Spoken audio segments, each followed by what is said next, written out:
Hey, everybody, what's going on? I'm Chris. I'm Nick. And this is Big Dumb Monsters. This week, we are talking 1997's Alien Resurrection. I like it. Yeah, good movie, solid watch, fun watch. Better than Aliens. That's debatable.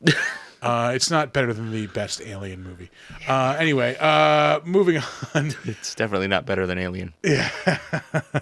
We are producerless this week, so we are unsupervised. Oh, we're off the unattended. rails. Yeah, it's a mess, folks. It's a mess.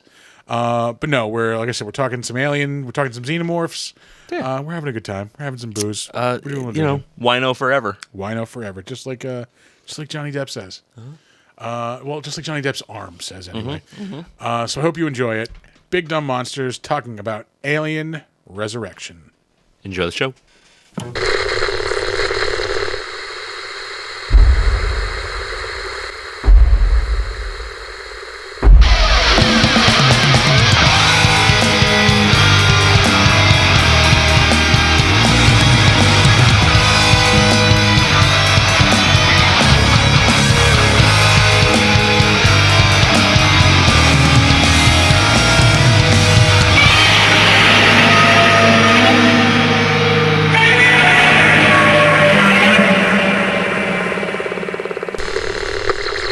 We are Going back to our roots. we're no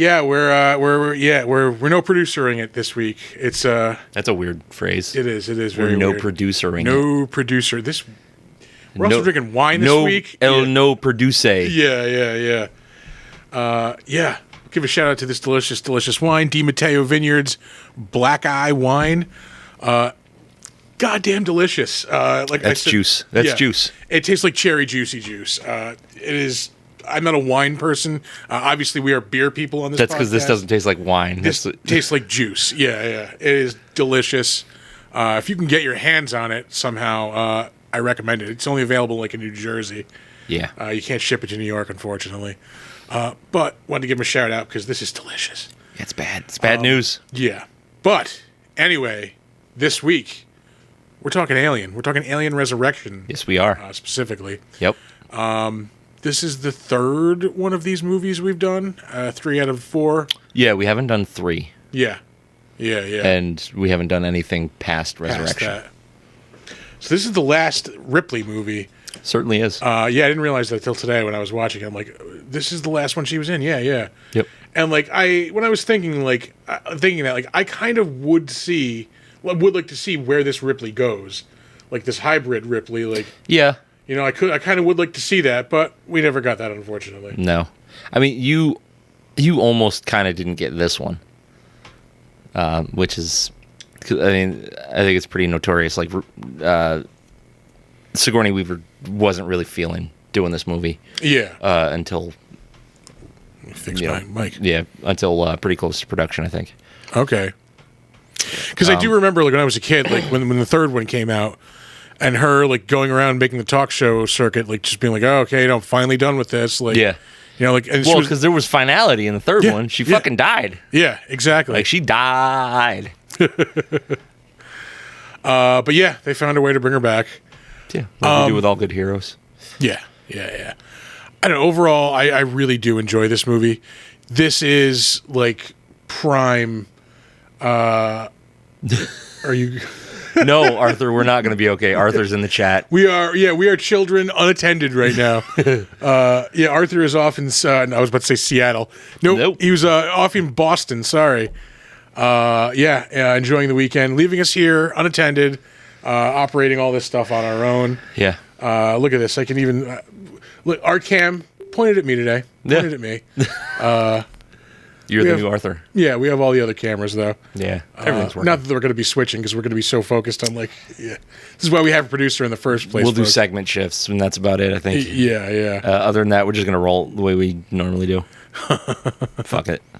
We'll do it live. Yeah. If we had a mantra, it's fuck it. Minus the Bill O'Reilly part of it. Yeah. Yeah. But no, I was going to say, this is, for me, really, really enjoyable 90s B sci-fi. Oh, yeah. Yeah. This is that sweet spot of that era. There's I think Pitch Black is 99. That kind of like fits in that tail end of that. Yeah. Well, this was 97. This is 97. Yeah. I think there's another one that we did on this show that kind of is in that era too. I'm just not Starship Troopers. Starship Troopers. Yeah. Yeah. Yeah. Same year. Yeah, it is same year. I do. Yeah. Mm-hmm. That's crazy. Yeah.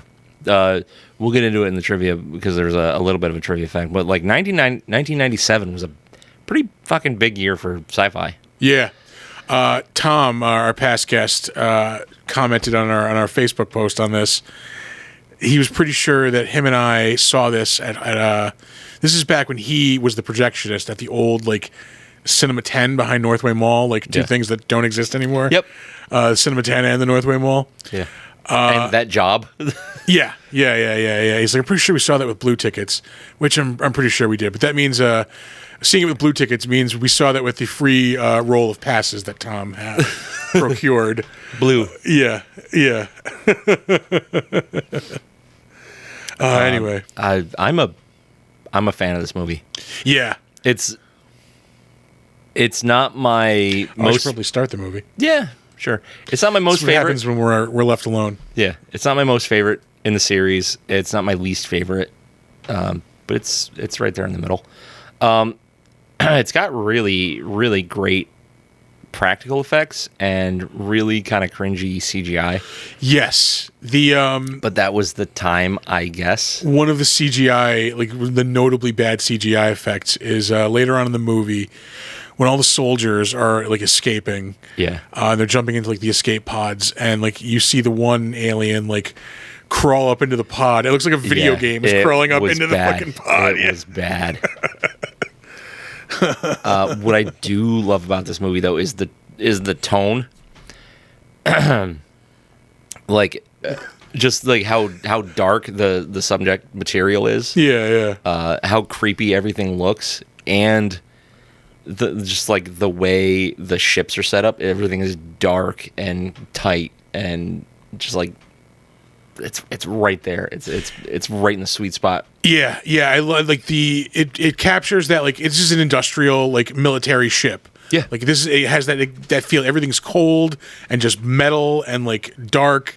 Yeah. And like there's just no comfort to anything, which is exactly probably And what everything is what that would it's be. got that layer of grime on it, which is I think is part of why I don't appreciate the second one as much as a lot of other people do, because I go into them looking for a certain aesthetic, and 2 really just doesn't have it. 2 is by far the standout one. Everything is kind of clean. Everything is very like modern, futuristic. But that is a new colony. It hasn't been there for like a long time. Like everything is going to be still kind of new. Yeah, I mean, You know? I get it, but like it doesn't look like a lived-in universe. Like it's everything, not. but Yeah. everything has got that like shine to it. Yeah. So like there isn't like an old piece of shit that like is just kind of floating in the background or anything. It just everything is so James Cameron. Like Yeah. I could see that. yeah. That is a valid point. Like, the Alien, everything is lived in. Everything is dirty. It's the difference between Star Trek and Star Wars. Like people make that major argument. Like they like Star Wars more because everything is lived in. Everything's got a layer of dust on it. Star Trek, everything is pristine and shiny. But again, I think that's easily explainable in that like Star Trek is like is supposed to be It's utopia. idealist, yeah. Everything's supposed to be perfect. So everything will be shiny and like perfect and new. Yeah. Whereas Star Wars is like we're living through fucking wars. Like Yeah. shit's not going to be new. Shit's going to be fucking grimy. We don't have time to fucking polish fucking ships and fucking shit like that. And as much as it can be explained away, and it is a valid argument as to why 2 looks the way 2 looks, it's just not the aesthetic that I'm looking for. Yeah. So I think that's a major reason why I rank 2 as like my least favorite. And the fact that Wow. And the fact that when I look at these movies, I'm looking for a sci-fi horror movie where 2 is more of an action movie. It's a zombie movie, like we've talked about. Like Yeah. it's fast. It's explosions. And this one kind of hews in that direction too. It does, but you get a lot more of like the haunted house aspect that we kind of look for in the first one. Something I questioned, like, I don't know, like, whenever there's one lone alien, how do they multiply? Like, do they on their own able, like, They don't. if They can't. They can't. Then how are these fucking things multiplying? Like, I know there's a queen there, like, but the These queen, ones? fucking Ripley says can't. Well, not Ripley, but like Brad Dourif fucking says when he's possessed by the aliens, like she doesn't lay eggs, she just births fucking that nasty fucking baby at the end. Yeah. So like, how are all these things spawning? Like, where are these fucking eggs coming from? Like, That's a good question. yeah, I don't know if it's a plot hole or something I just didn't catch. yeah. I never noticed it until I was watching it today. Yeah. Yeah, I didn't even think about it. Because I just go, okay, aliens, there's going to be eggs. Yeah. You know, like, that's the way it is. But yeah, like the regular drones, they don't have Yeah, the capability. It's always the queen. But I don't know, was it maybe like, no, it wouldn't have been. It wouldn't have been like she kind of actively evolved into having a womb because she would have been born that way. Would have been Like, born that way. yeah, yeah. Yeah, plot hole. Plot hole. I'm certain it's explained away somehow, but I can't think of one. But the fucking cinematography in this movie is so delicious. Yeah. These big camera shots, everything is so artistic. The lighting, I love it, and it's the director, like because he's got other movies that look like this, Okay. and they're fucking awesome. I just realized when I was going through the credits earlier, I did not look at the director. Oh, It was also like 1:30 in the morning last night. yeah, that'll do it. Yeah, yeah. That'll do it. I think I was falling asleep while I was doing it out here. He's like a very artistic director. One of his Oh, wait, no, I think I did look at it now that I remember, because he did the other movie that a couple of these people are in. yeah, Yeah. the City of Lost Children. Yep. Oh, I fucking love Which that is, movie. yeah, visually like crazy movie. Yeah. Have you seen it? I have not. I've seen bits and pieces, though, so yeah. Dude, I'll let you borrow it. Well, I mean, It's got to be available somewhere, yeah. maybe rent it on Prime, Prime or something. But yeah, that movie is a stunner. It's French. It's like the third language I've seen Ron Perlman make a movie in, Yeah. because he's done English and Spanish for Guillermo, Yeah. and then he did a French one with this guy. Side note, Ron Perlman is fucking awesome. He was kind of stiff and goofy in this one, though.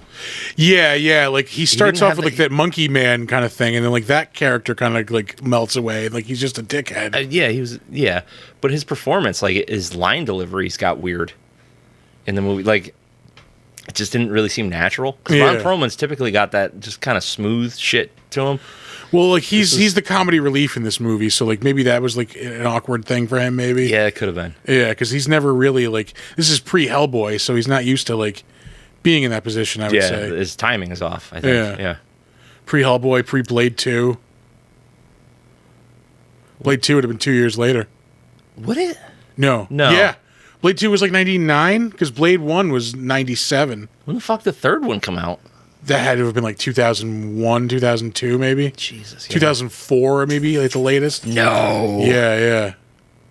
Maybe Oh, it's fucking me up now. Blade 2 was maybe 2000 at the latest, because I remember playing the video game when I lived in my apartment when I worked at What did you Regal. play it on? PlayStation 2. Well, that came out in 2000. So yeah, 2000 then. It had to have been around then. Yeah. 2000, 2001. Oh, by the way, this is Sigourney looking her most Glenn Danzig. Yeah. Holy shit. I'm waiting for her to talk to the I was this fucking close this morning when I was setting up the post to promote putting this. a Danzig picture in it. No, I usually pick a song. Oh yeah. For this one, I picked fucking that Eminem song, "Cleaning Out My Closet." I'm Yeah. sorry, mama. fucking I picked Mother. I picked that at the last second. I was gonna pick "Mother" by fucking Danzig. Oh man, I wish I did. Waiting for her to start talking to the computer like, Father! Oh, Donner is like growling. I hear him I think he's just scratching himself. he's just breathing real heavy. We are frozen. Yeah, that's not cool. Huh. Hello. We're figuring out. There we go. My cam works. Let's go back to main cam. Yeah. Main cam is back. That's Sorry. working now. Again, we are producerless. Yeah. Our producer's out gallivanting around. No, he's in the chat. Yeah. He's in our chat. He's supposed to be away for the weekend. No, he's up in the chat, fucking zinging us and fucking. Yeah. He's got jokes all of a sudden. Yeah. We got jokes. Why don't you sign in remote to your fucking job here, bud? Oh, last time I checked, there's no Boston in team.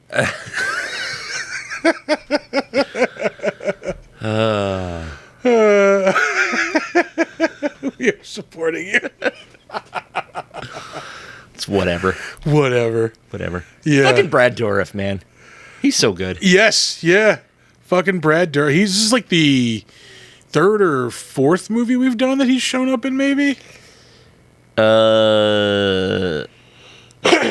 Maybe. I only remember Child's Play. Child's Play. He shows up again in one of the is it fucking Demon Knight, maybe? Oh, maybe. Yeah. Maybe. That sounds right. I don't know. It's Dourif, man.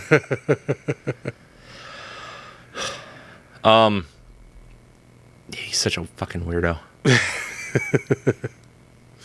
I don't know what it is though. Like the whole like Super Ripley thing, it doesn't really work for me.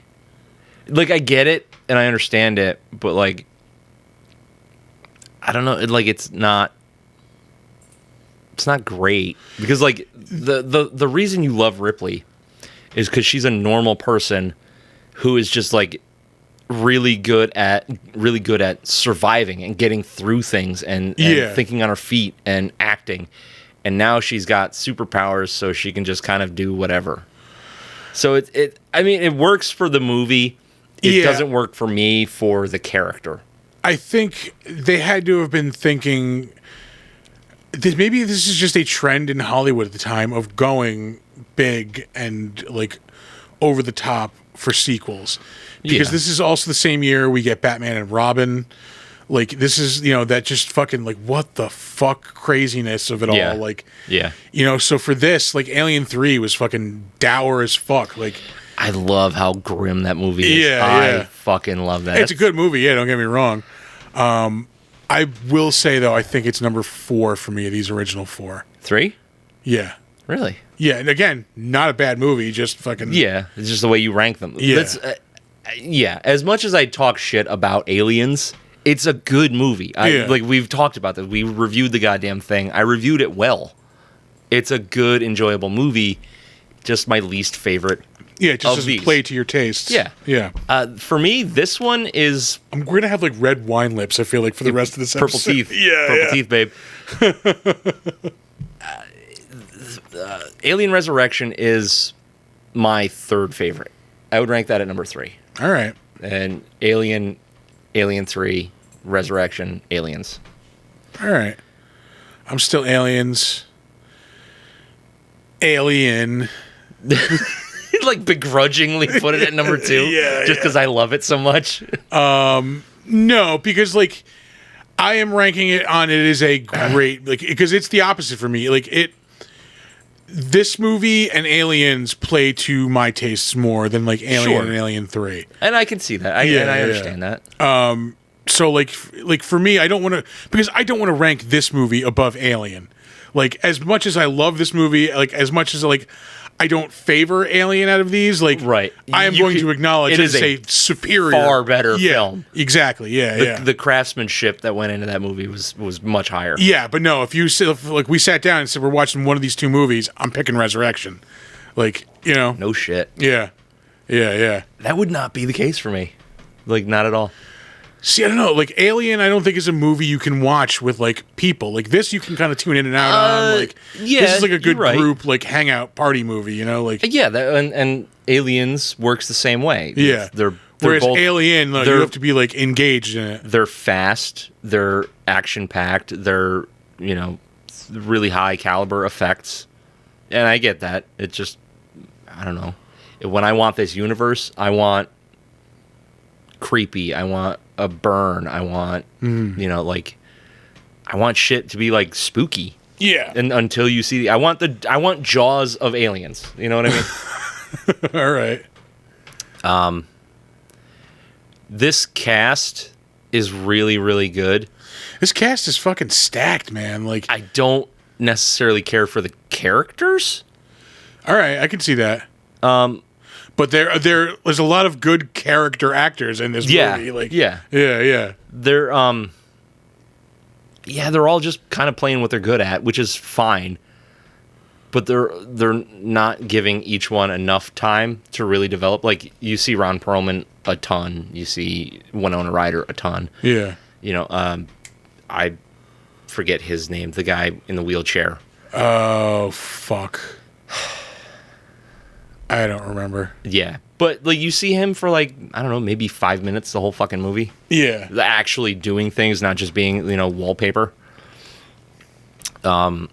You know, the guy from CSI he's in it a lot, but he's also forgettable. Yeah, he's just there. He's just a guy who has guns strapped to his arms. Yeah. Can I just say, man, with like real life chair technology needs to fucking catch up with like sci-fi chair technology. Oh shit, yeah. Tell me those chairs don't look comfortable as fuck. Yeah, they do. They're full of springs. Yeah. Like, they articulate. It's padding and like there's a head pad and like big armrests. Fuck yeah. Like sci-fi like spaceship seats always look so comfortable. Those look like they pulled them out of like a fucking Grand Caravan. Probably. And then added a bunch of shit to them. Yeah. Like, oh, maybe that's what we need in here. Get rid of these chairs, get some fucking car chairs in here. Star Trek captain's chairs. Fuck yeah. That would be if we can get like the streaming shit built in. Oh man, there is a market for it. You heard it here first. Trademarked. Yep. Big Dumb Monsters. Streaming captain's chairs. Stream deck chairs. Yeah. We'll expect the contract in the mail any day now. Stream Deck. Why do I keep looking up? Camera's over there. Yeah. We'll get a contract from them for the build, and then we will get the additional funding from Utica Club. There we go. And we'll finally get that sign from them too. Embroider a sign on the back of the chair. It's all good. That's how we're gonna do it. Yeah. While I crack open a PBR in a bottle, no less. Feel free to drink more of this wine because I don't want to drink the rest of this on my own. I will. I 100% will. Give it to Donner. Yeah, this movie is Joss Whedon as fuck, as they say in the business. Well, yeah, because I mean, he basically stole this whole crew back out of it and put them in Firefly. Yeah. But I mean, like there are scenes where the dialogue, I'm like, yep, he wrote that scene, like 100%. Just the like anything like professional issues aside with him, like he for a time was the guy. Like if you had a big ensemble cast, had a big team, like that, were in like a movie or a TV show, like he was the guy you wanted, handling it because like he does the team dynamic well. He gives all the people their due, like all the fucking everybody has a personality. Yeah, everybody there's like the tropes, but still they're all like distinct. They're not like the same like kind of things you've seen before. Yeah, well that's why his Avengers movie works so well. Yeah. Yeah. It was a fucking no-brainer. Yeah. And then, he's just a huge asshole and dickhead behind the scenes. That is true. Oh, man, I always forget the name of that actor. The guy that was top dollar in The Crow. Oh, Michael Wincott. Yeah. Yeah. He was in something else we did, right? Most likely. Had to have been. Yeah. Either way, it's like we've got a segment for that. Yeah. He's charismatic as shit in this. Yeah. Like you actually care about that character. Yeah. But I mean, it's not across the board. You don't care about everyone because not everybody gets their due. I don't know if that was intentional or it was like time restraints or his whiskey bullion cube. I don't know that I would want to drink that. It's future whiskey. I'm sure it's fine. I'm sure it's fine. It's like that or like replicator whiskey, like from Star Trek. Synthol. Yeah. Yeah. But that must be tequila. Oh yeah, he's got the lime. Oh, lemon. Or lemon. What the fuck is he? No, what the fuck are you drinking? What is this? Could be a lemon, like. Well, it is a lemon. Yeah, I mean, like, it could be like a whiskey with a lemon. That's a dangerous man. Yeah, hey, Mountain Dew was originally invented as a fucking whiskey mixer. Yeah, but it's also orange. Yeah, but it's like citrusy, like. But it's orange. It's not lemon. Slightly fucking different color, like. What? Yeah. You're telling me the difference between an orange and a lemon is the color? And the taste, yes, but like they're in the same weird. family. Yeah. They're citrus. Fuck. They grow in Florida. So it's a fucking pineapple. Yeah. Pineapple is delicious. God damn it. It's the fucking wine talking. God, I am. Whew. Put that down for a minute. You had like. That was like some. That was like 3/4 of the way full. Is that what it was? Yeah, yeah. Oh, man. Anyway. No, this movie is good. It's fun. It's equal. I think it's equal parts action to horror. I can see that. Because like when it gets like real gritty and spooky, it does it well. And the action scenes are really well done too. A little cheesy, but yeah. What 90s action kind of wasn't. I suppose this is like the template for what we consider cheese. You know, like if you think about like a cheesy action movie, you think like movies that came out in the 90s. Yeah. Well, yeah. I mean, they were not cheesy then. They're just cheesy they now. Were the shit then, you know, like state of the art. They're like, cheesy now because they've been ripped off so much, I think is what it is. But it's fine. It's fucking fine. It's fine. It's fine. I wonder if these eggs did not actually come from that queen. I wonder if they came from like other ones that they've found and cloned. They couldn't have though, because fucking Dan Hedaya says like when he's talking about Ripley, like she died, you know, eradicating the species, and like for all intents and purposes, she did. Yeah. So like the reason they bring her back is so they're like they can bring these things back. Well, I wonder if they were using some of that genetic code in Ripley to just make like the eggs. Maybe, yeah, that would explain it. God damn it, because she's got the one in her. Yeah. Oh, these eggs are so gnarly. These ones are fucking gross. They, I remember like watching like a making of and they're this. like slimy. Yeah. Like I remember watching a making of on this when it came out, and they were talking about how like this is the first time they really like put a lot of fucking animatronics into the eggs. Where like in the first movie they really just opened up and that's it. Yeah, they looked cool and then they opened. Yeah, and then like in Aliens, like you know they opened, but they did like a little bit more. Like the insides like moved a little bit. Yeah. And then this one, they're just like these pulsating, fucking like gelatinous fucking. Yeah, they're fucking blobs. disgusting. Also, this basketball scene is gratuitous and stupid. Yeah. It's just more Super Ripley is all it is. Yeah, just her showing off. Yeah, and she is the Buffy archetype of this. Like, yeah, well, it is Whedon. You know, it's Whedon. I guess it foreshadows her acidic blood and her like actually being part of the alien like genetic code and shit. But it's just fucking tacky. Yeah. It is excessive. This movie definitely could have used some edit. It could have used less and more at the same time. In that less it could have used certain things and more of like the character development. Yeah. And like less of the gratuitous shit like this. Yeah. Yep.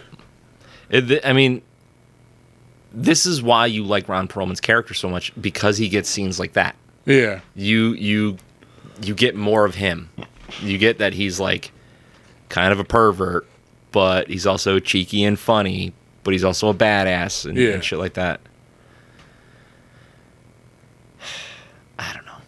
Everybody else is just kind of like meat. Like, does that make sense? Like, yeah. They're just wallpaper, basically. Yeah. They're there. Yep. Winona Ryder. Yep. If you were a male, like in the 90s, didn't matter if you were gay or straight, you still had a crush on her. Fuck yeah. Yeah. You just, it was required.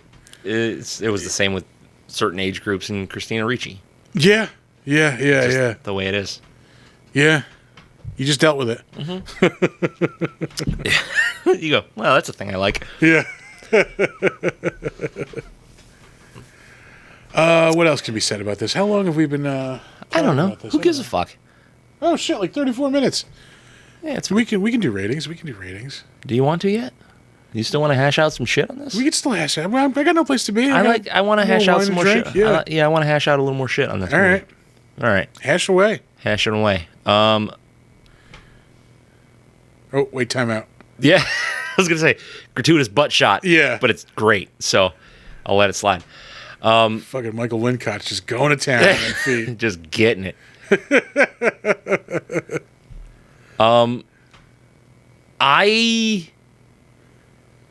both like and hate the human hybrid alien at the end. It is fucking revolting. Yeah, it is, and I like that about it. But I just don't like the look and design of it. Like, is it necessary? I guess. Yeah, like I don't know. But and like think about this. How is like this alien having a human reproductive system beneficial to the propagation of the xenomorph species? Because the eggs don't need, so you don't need a face hugger into a host into a chest burster to raise the alien. You can also fucking crank out a lot of aliens in a short amount of time if you have like hosts. Whereas like if you're reproducing aliens, like how fast are these things going to fucking right? But reproduce? a host is a finite thing. Like you might not have them. You know, like true, or they just lie in wait and then die. You know, it's like I think we're trying to go a little too deep than what they were expecting the audience to really think about. Yeah, yeah.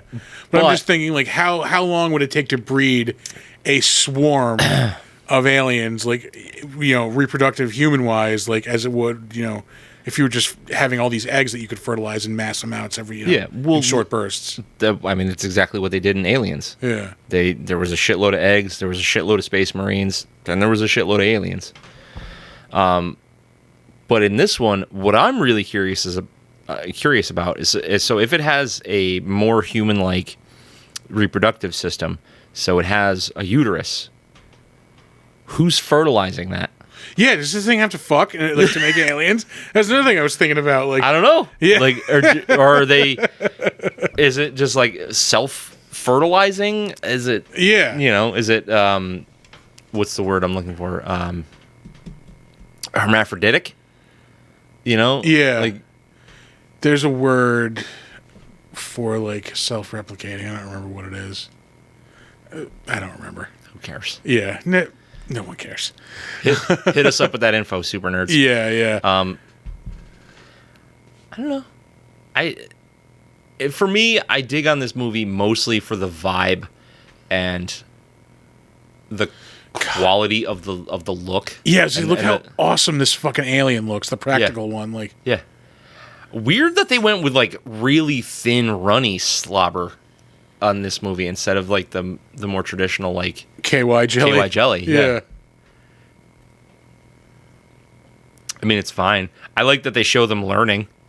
Yeah. And using their inner mouth as a tool and not just as a weapon. Yeah, like pushes the button to freeze the one dude. Yeah.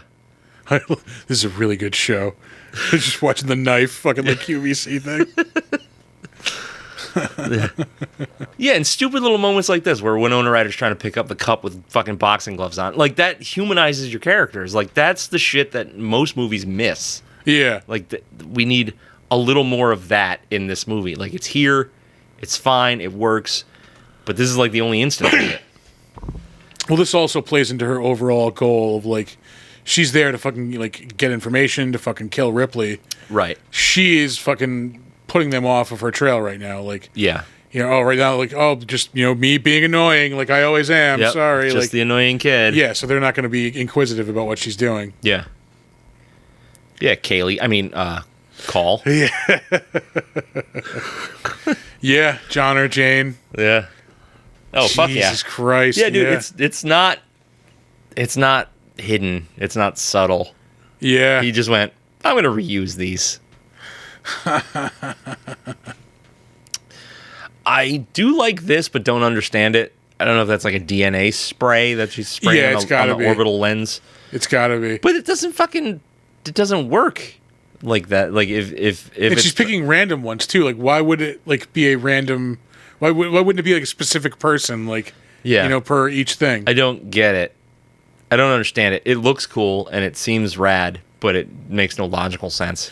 I gotta say, boot technology really fucking peaked in the 90s, man. Oh, sure did. They have not made boots as cool like fucking since. No. All right. All right. I think I'm ready to rate now. All right. Ready to rate? Yeah. I just wanted to bitch about that endgame alien for a minute.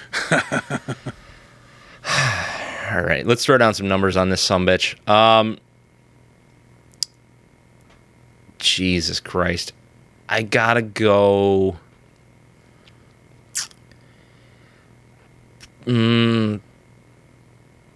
Probably a 6.5. Really? 6.5, yeah. I'm going higher than that. I'm going 7. Yeah. Wow. No shit. Yeah. I'm just saying it now because it's shocking. Like. Yeah. But yeah, no. Explain. Go for it. Like. Well, I think 6.5 fits because it is well beyond the realm of watchability. Yeah. Like, definitely a very watchable movie. Most of its points I give it for basically the directorial work and the cinematography. Yeah. Because it's fucking gorgeous to look at. The lighting, the framing of the shots, all that stuff.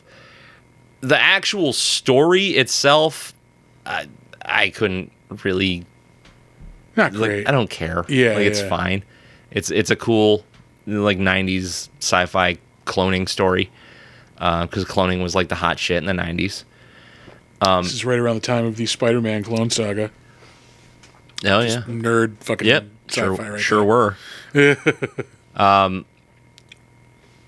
But yeah, like it's. Dude, let me just wipe purple sludge from my lips. But it kind of falls flat in terms of the CG, which is like when it's okay, it's okay. When it's bad, it's really fucking. Donner is. He agrees. Yeah.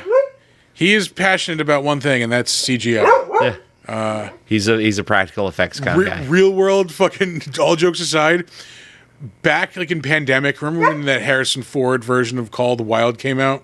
Yeah. We were watching that one night. This motherfucker was glued to the television the entire time. Really? Yeah. Really? He likes cartoon dogs. I don't know what it is. Like the animated dog in that. He's a Balto man. Yeah. That fucking Scoob movie that came out. Oh yeah. Glued to the fucking Doug Days on Disney Plus. Yeah. His favorite fucking show. Like we would put that on, and he would just fucking zone out and just stare at the TV. Like something about cartoon dogs he loves. Put a real dog on TV, he'll flip the fuck out. Really? Yeah. That's weird. He is a weird dog. Yep. Sure is. But yeah, like I said, it makes its score for me for tone and visuals. And it's a joy to watch. Like, yeah, it's just fun, man. It's a fun movie. Yeah. That's why I'm rating it as high as I do, because it is so rewatchable. It's just story-wise for me, it's up its own ass, I think. Yeah, I mean, it's your standard B-90s sci-fi fare. Like, yeah. We're not here to win Oscars. We're here to fucking be entertained for about an hour and 40 minutes. Like, yeah. You know? And I am when watching this movie. Like, there's like the underwater like chase scene is cool. Yeah. Every time I see a chase scene in a movie, I'm like, well, this is where I would just drown and die. Like, we have to swim for more than like 20 seconds. Yeah. I'm dead. Yeah. Bye-bye. Yeah. But yeah, it's just enjoyable. Like this is a perfect Saturday afternoon movie. I can put it on, if I'm like putting together a shelving unit, if I'm, trying to take a nap, if I'm playing a video game or something and want something on in the background, like whatever. Perfect utility Saturday afternoon movie. It's fair. Yeah. It's fair. I don't know. It just doesn't hit me the same way it hits you, I think. Again, it plays to those preferences of like aliens. Like, right. Yeah. But yeah, we'll move on to the trivia. All right. Let us do the trivia. We don't have a sound effect for that yet, so. I don't think that's gonna be it. It'll grow on you. I don't want that sound to grow on me. That sounds like an infection. All right. Let's do this. Sigourney Weaver originally refused to do a fourth Alien film. When she was asked why she changed her mind, she said, "They basically drove a dump truck full of money to my house." All right. You know what? I'm going to put you on Nick Cam for this. All right. Nope. That's not the one. That says Nick Cam, but it sure isn't. What has happened? Yeah. Just enjoy that for 1 second. Just want to make sure we're still good here. And we are. Yeah. You can keep talking. No, okay. Yeah. I was completely thrown off by that not being at all what that's supposed to be. Actor Ron Perlman nearly drowned while filming the underwater sequence. At one point, he was trying to surface. He hit his head on a sprinkler in the ceiling, and it knocked him out cold. He was rescued. Shut up, Donner. Shut it. Shut your goddamn mouth. No. He was rescued by nearby film crew members. Damn. So, much like you almost died in the water sequence. Ron Perlman wouldn't make it either. Yep. The full-size newborn animatronic puppet was originally filmed with genitals that were a mix between male and female genitals. Oh. They had to be digitally removed on studio orders. We don't want this alien swinging dong. Yeah. Fucking... Yeah, never mind the fact that the actual alien head is based on a fucking dick. Yeah. Fucking just hanging dong and jamming out with his clam out at the same time. Oh, man. The original idea for the movie was for Newt, the little girl from Aliens in 1986, to be cloned, not Ripley. She was to have considerable strength and fighting skills, so Joss Whedon was brought in as he had experience writing action series. Yeah, she would have been Space Buffy. Young space heroine. Whedon wrote a 30-page story treatment, but the studio was concerned that fans would not accept an Alien movie without the Ellen Ripley character. When Sigourney Weaver agreed to reprise her role for $11 million. Damn, Whedon's, the 90s, yeah. Yeah, Whedon's initial story was scrapped, so he rewrote it with focus on cloned Ripley. Whatever. Oy, that's so much fucking money. Yeah. But yeah, it just 100% just would have been Space Buffy. Like, yeah. I mean, it almost is now. Yeah. Let's see here. Good job, buddy. Yeah. Way to walk over to where the mics are and make the noise. The production had trouble finding enough studio space as major productions like Titanic, Starship Troopers, and Lost World Jurassic Park were all taking up most of the available studio space in Hollywood. Right. Can you imagine that? Like, we want to make this giant blockbuster movie. Sorry. Yeah. All full. Steven Spielberg, James Cameron, what was the other one? Fucking, Christ. The guy who shot RoboCop also did Starship Troopers, right? Yes. Paul Verhoeven. They all have, booked Paul these Verhoeven, stages, yeah. Let's see. One of the concept designs of the newborn involved a creature sporting a likeness of Sigourney Weaver's face, which makes sense. This was abandoned as it bore too much of a similarity to Syl, the alien creature from Species. Oh, okay, yeah, So they had to just kind of put a vaguely human skull look to it. That was also this year as well. Fucking. No, it was 95. Was it 95? 95. No shit. Yep. All right, yeah, that tracks. Yep. In October 2022, filmmaker Jean-Pierre Jeannot, I think is how you spell or say. I believe so. Yeah. Jeannot is his last name. Responded to a long-running feud with co-writer Joss Whedon about this film. Whedon previously criticized Jeannot's movie, saying they did everything wrong that they could possibly do. It wasn't so much that they changed the script, it's that they just executed it in such a ghastly fashion as to render it almost unwatchable. But fuck you, Joss. Jeannot not only blasted Whedon, but also the current genre of superhero films by saying he's very good at making films for American geeks, something for morons, because he's very good at making Marvel films. I hate this kind of movie. It's so silly, so stupid. He's like, basically, I'm an artist. You're just making shit for millions. Correct, but fuck you. Yep. That's how it goes. Let's see. Danny Boyle was Fox's first choice to direct after the success of Trainspotting, All right. which I don't know how you go. Trainspotting was amazing. Let's put him in charge of Aliens. Yeah. No, like that's not how that works. That like I mean, that's to be fair, we did get fucking 28 Days Later out of him next. yeah, but to go from Trainspotting right to something like this, Yeah. I don't think so. Also, I don't like 28 Days Later. So, Oof, Yeah. shots fired. shots fired.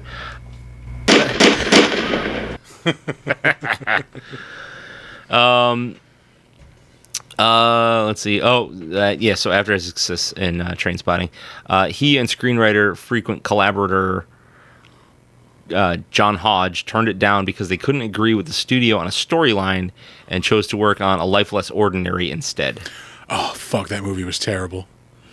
That So movie was good choices were made, eh? fucking terrible. It's I don't even know what one that is.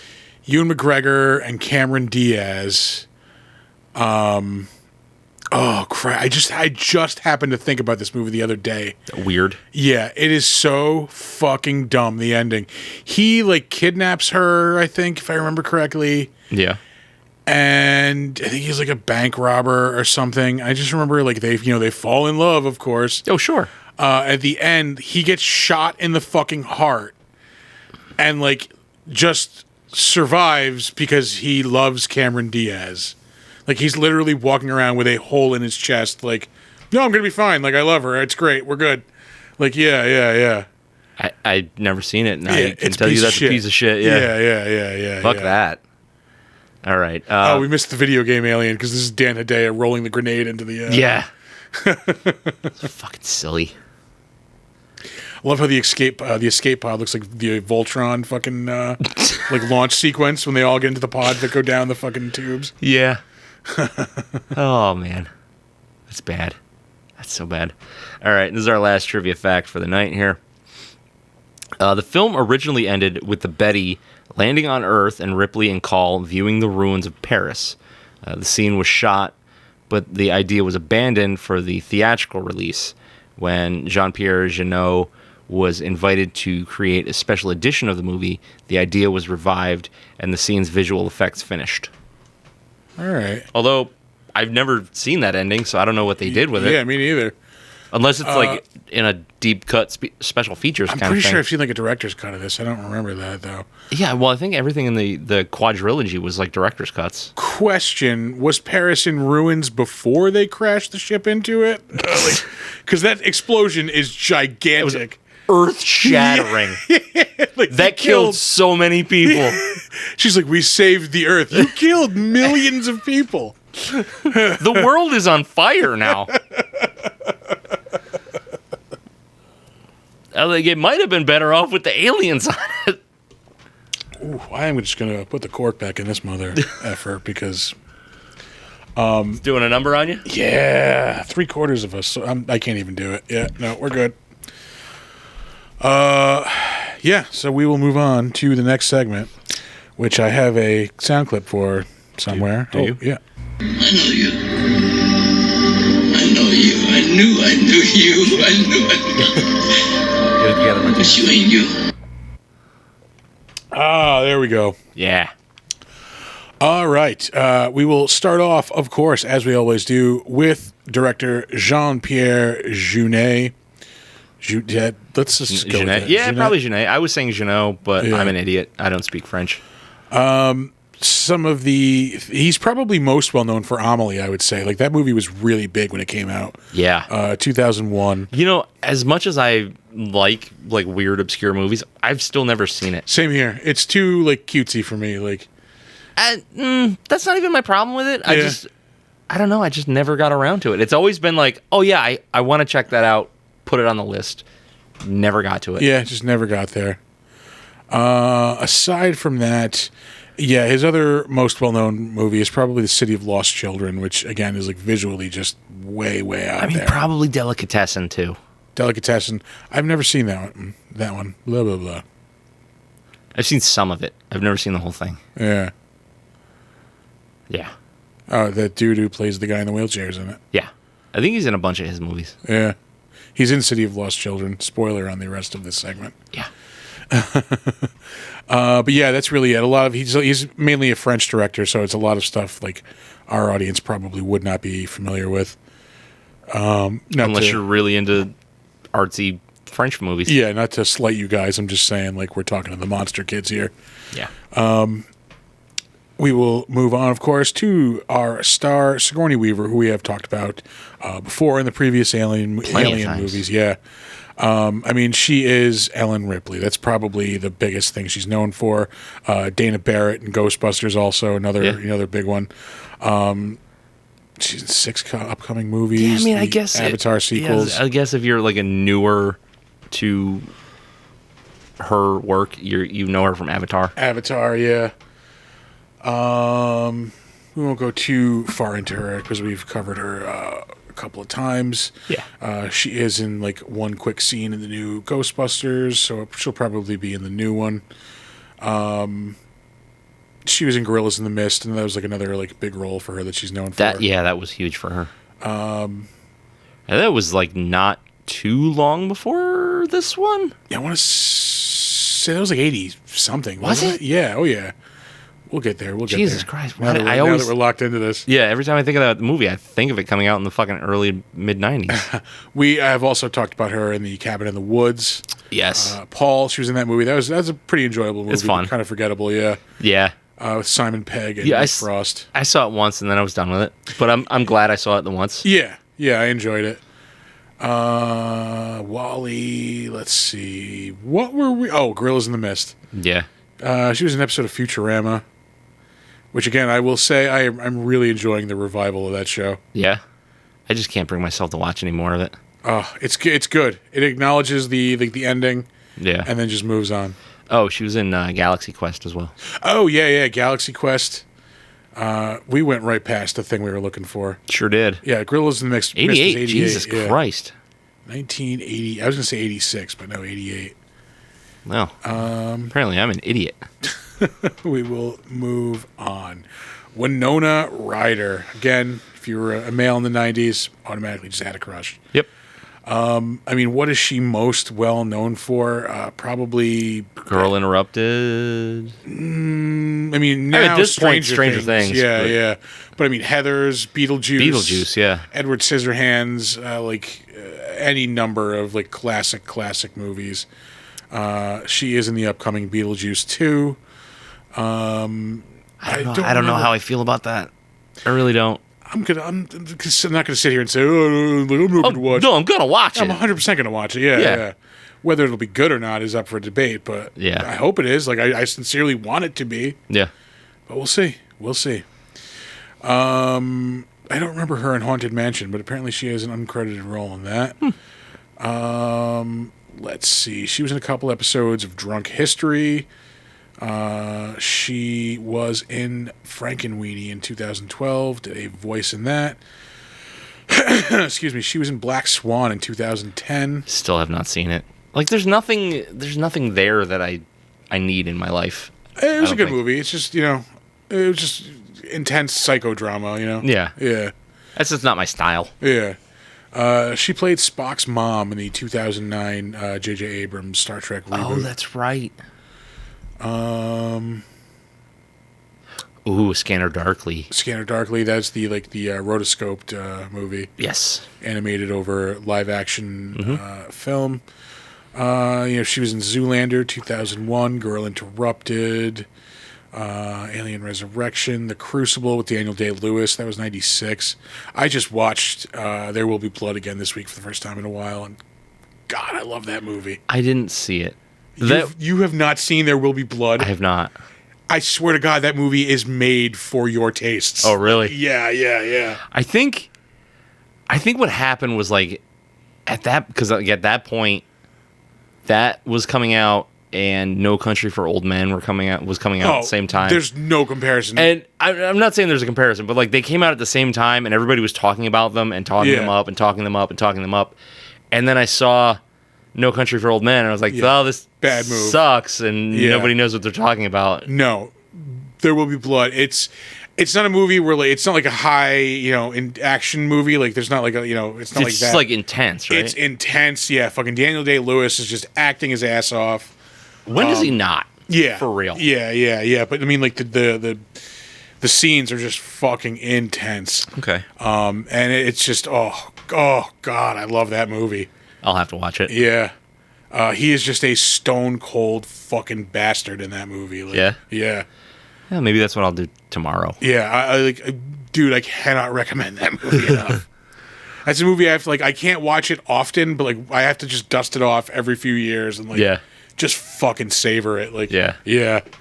Oh, there's so many quotable lines that he has in that movie. I remember I drink your milkshake. Yeah, thing, that's the over the and top. I was like, really? Yeah, that one's over the top. That's him really chewing up the scenery. Yeah. There's some there's this one, this isn't really a spoiler, but this is just a fucking awesome line. He's in this business meeting with this fucking oil dude, and the guy's kind of pitching him on something, and he's clearly taking him for a fool, just telling him how to do his business, and he's just fucking staring at him. And he goes, "One night I'm going to sneak into your house where you sleep while you're asleep, and I'm going to slit your throat." Just fucking. Oh. Yeah. Okay. Yeah. Fucking he's just heartless in that fucking movie. Yeah. Oh yeah. But anyway, back to Winona Ryder. Reality Bites. Let's get back on Mike. Yeah. Reality Bites. She was in that. That was huge in the fucking 90s. Age of Innocence. Oh, Dracula. How did we forget to mention Dracula? I again love that movie. Yeah. Edward Scissorhands we mentioned. Heathers, another awesome movie. Mm-hmm. Beetlejuice, of course. That was her third role. Beetlejuice. Damn. First role was in Lucas in 1986. Moving on, Ron Perlman, who we have talked about before, of course. He was Hellboy, the superior Hellboy. Yeah. No offense, David Harbour, but they didn't give you a good movie to be in. Nope. They gave Ron Perlman 2 great ones. Yeah, which I just watched the second one. Fucking great. I watched half of the second one last night, and then it just happened to be on TV again this afternoon. That's a fucking rare instance of a sequel being better than the original. Yeah. The visuals on that second one are just it's another amazing visual movie. You feel like you're walking into a fucking fairy tale. Yeah, for sure. Just chef kiss. Ooh, let me wash down this wine with a PBR. Yeah. It's a good idea. That's a fucking excellent idea. It's a twist top.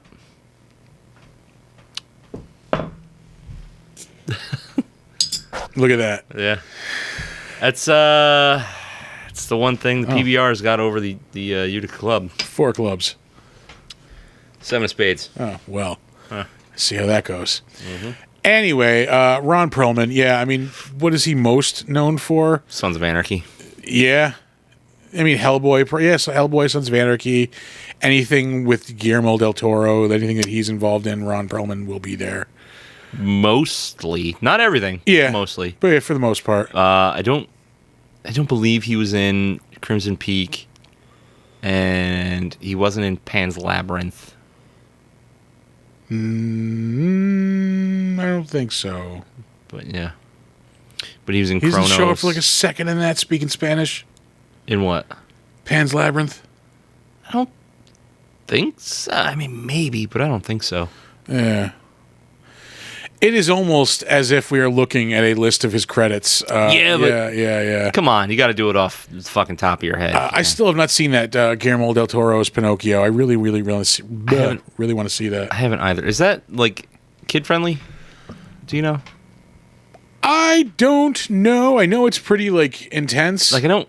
Yeah, it's rated PG. Yeah. Oh, I have seen that. How was it? It's pretty good. All right. It's pretty good. All right, I do want to see it. I just haven't. I don't know why I was thinking that was like. No, yeah, that's from 2022. last year. Yeah, Yeah, I was yeah. thinking it was like a new thing that he did. Oh man, I love these glass jars full of all the failed weird, experiments. weird clones. Yeah, Yeah. I would love to get my hands on some of those. Can you imagine that? Like you walk into somebody's house and they've just got like a fucked up Ripley alien. I got a 20% off coupon for Spirit Halloween. It applies to those 6 foot tall. Crypt Keeper? No, the Mars Attacks. Oh, yep. Yeah, if I get my work bonus Yeah. soon, we're gonna have just gonna be chilling like behind one of us. We're just gonna have a life size fucking Mars Attacks Martian. I love that.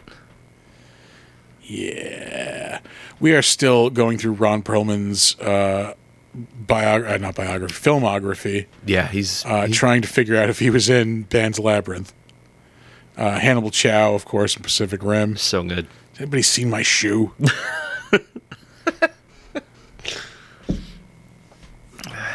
Can't do anything with the brain. Too much ammonia. Still only in 2009, and we've been fucking there we go, Scrolling. I am warm and just fucking fuzzy and. You're all winoed out. Woo! He was the voice of Killer Croc and Bane in the Batman. That was on the WB for like a couple of years on Saturday mornings. Mm-hmm. Conan video game. He was Conan in the Conan video game. Wasn't he? He was in the newer one, right? Yes, the Jason Momoa one. Yeah, he played which has been on TV a lot lately. And played Momoa's dad, I think. I think so. Yeah. That's right. He was Christ. Slade in the Teen Titans, that awesome Teen Titans cartoon that was on like in the early 2000s. Yeah, on Cartoon and Network. then they fucked that all up. Yeah, Teen Titans Go. Like Teen Titans Go has its charm. Yeah, But come on, it's no comparison to that old Teen Titans cartoon. That was amazing stuff. that was like S tier fucking. That was S tier. That like, I remember like because I remember it was so good. I would record it when it was on. I would watch it like Saturday nights when I got home. Yeah. like from whatever I was doing, like late at night. Oh, that show was so It was good. fucking absurd. Yeah. He was the Abomination in the Hulk video game from 2005. That was an awesome video game. I didn't play it. It had like destructible environments and like it was kind of like an open world, so you can just like smash through. That's kind of all it was, right? Yeah, pretty much. Just like smash everything. Yeah. Hellboy, of course. We will get to that first Hellboy video. It's our video movie. Mm-hmm. Jesus Christ! This is why we don't do wine every week. Of course, Blade 2, 2002. Okay. God damn. He was in an episode of the Tick. Oh, that was the live action Tick.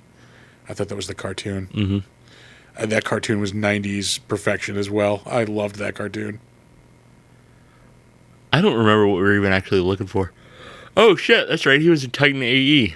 That was a pretty good fucking movie. Gone way over. We were looking for Pan's Labyrinth. We're in the 90s. We went way past. So he's not in it. So he's not in it. Yeah, we didn't see it. So we're going to move on. We got a big comment there. Hold on. No, that's somebody. Oh, yeah. It's spam. It's spam. All right. Spam garbage. Yeah. Gary Dordan, who was Gun Guy in this. I don't remember his name. Christie, that's his name. He's probably most well known for being in the original Flavor CSI. He was in like 180 something episodes of that. Yeah. He was like from like one of the original, like maybe the first season. So like one of the original. I want to say he was OG character. Yeah. Aside from that, though, can you go back up? going back up. Going up. Okay, so I saw All She Wrote, and I was like, "What?" Yeah, not Murder She Wrote. No. Yeah. He was in an episode of Glee. I've seen a lot of that show. I have not, thankfully. 183 episodes of fucking CSI. Yeah. He was in Batman Gotham Knight. That must be a straight to video. Gotham Knight. Like DC or animated release. Yeah. Cypress Hills featuring Tim Armstrong. That's I didn't know that was a thing. That's interesting. I mean, I can see it. Yeah. Because that would have been... Yeah, it would have been a little bit before they did, like, the Transplants album, so... He was in this movie called Twa, I guess you would call it. Yeah. Twa. I remember when I worked at the video store, like... Yeah, this was like a series of, like, steamy movies aimed to the young, like, urban professional. Like, yeah, we would run a lot of those on, like, Friday nights at the video store. Yeah. There's like 2 or 3 of those movies. Oh, boy. So, yeah, there's a lot of 3-ways, apparently. Necessitates 3 separate movies for. Jesus Christ.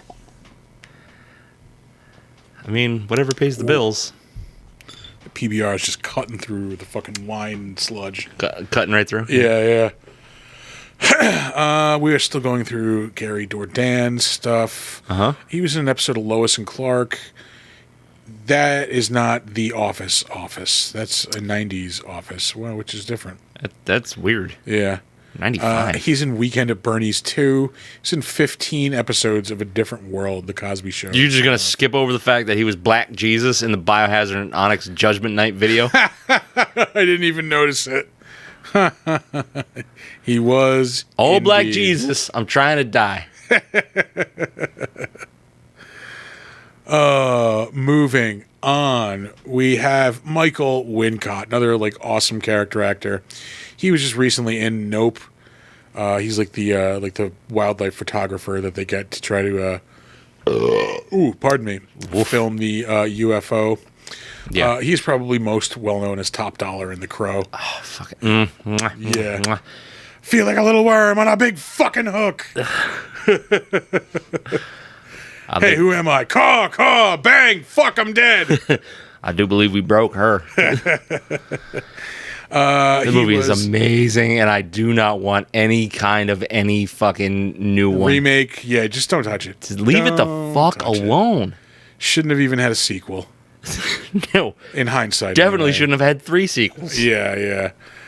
He was Guy of Gisborne in Prince of Thieves, another like awesome cheesy 90s movie. Aside from that, he was in a couple episodes of Westworld. He was in the live action Ghost in a Shell. Looks like he was in 11 episodes of 24 Live Another Day. He was in the Hitchcock movie playing Ed Gein. What? I think it was an HBO movie. I didn't know that was a fucking thing. He voiced Death in the Darksiders 2 video game. Wait a minute. Hitchcock. I think that was the HBO movie where it's about like him like... I'm trying to think. I just recently heard something about that. Who the fuck played him? No, maybe it wasn't an HBO movie. Anthony Hopkins. That's right. Yeah, because it was kind of because they did this, and it was kind of the inspiration for them to do. No, I think this was Gary Oldman as Winston Churchill. Yep. Yeah. Why did I fucking blank on that? Yeah, Scarlett Johansson's Tippi Hedren, and like it's all about how he's just fucking obsessed with her. Yeah, and how he's a piece of shit. Yeah. Like, my God, Hitchcock was like a master artist. But yeah, just a huge piece of shit. Let's see. We are still on Michael Wincott. He was a voice in Disney's Treasure Planet. He was in the 2002 version of Count of Monte Cristo, which was pretty good. It was a pre Super Jesus-y Jim Caviezel. Mm-hmm. I believe it was Jim Caviezel. Let me double check that. Yeah. The Cavies.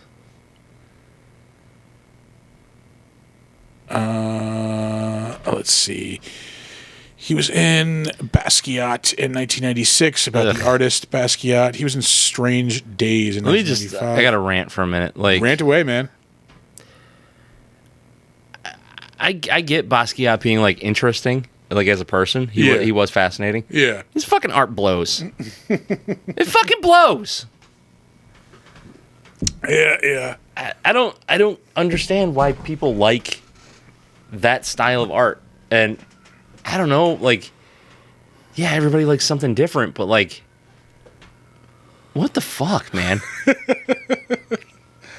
I know the name. Like I know I've seen his art, and like I can't think. It was like graffiti art, right? Not really. No? No. It was like painterly art, but it was all like, it's sort of abstract, but it was all like expressionism kind of stuff. So it was like he would paint like a figure, but it would all be in like splatters and crazy brush strokes, but nothing like. It didn't look good, but he got famous for being. I guess he was like a pioneer of the style. Yeah. To each their own, I guess. That's fucking nah. Just checking over on the monitor behind me. We did mention The Crow. Romeo Was Bleeding. He was in 1993. It was with Gary Oldman. Let's see. We mentioned Robin Hood. He's in The Doors in 91. Born on the 4th of July in 89. That's an intense fucking movie. He's in an episode of Miami Vice in 1988. 2 episodes of Crime Story in 87 and 88. And The Littlest Hobo. yeah. That's cute. His first role title shot in 1997. Nope, you got that backwards. 1979. There you go. Again, this is why we don't drink wine on the show every week. It's a bad idea. This is why we're not producerless every week also. Yes. Again, thanks, Art. Yeah. I know he's still there.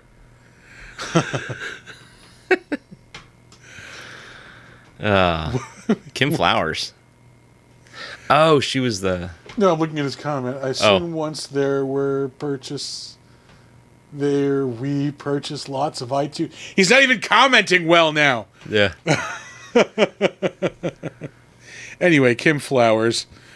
She was in this movie. She was Michael Wincott's female companion. She was the co-pilot. Yeah. Yeah. She was the one whose ass we were just staring at a little while ago. She was in Fear and Loathing in 1998. She's one of the people in the lizard the lizard get-ups in the one scene. Oh, shit. Yeah, where he's like hallucinating, like he's in the bar with all the lizards. Yeah. That was the cop convention, right? I don't know if it was. I think it was like in the bar, maybe in that hotel, like while that was going on. Yeah. Somebody's feeding these goddamn things.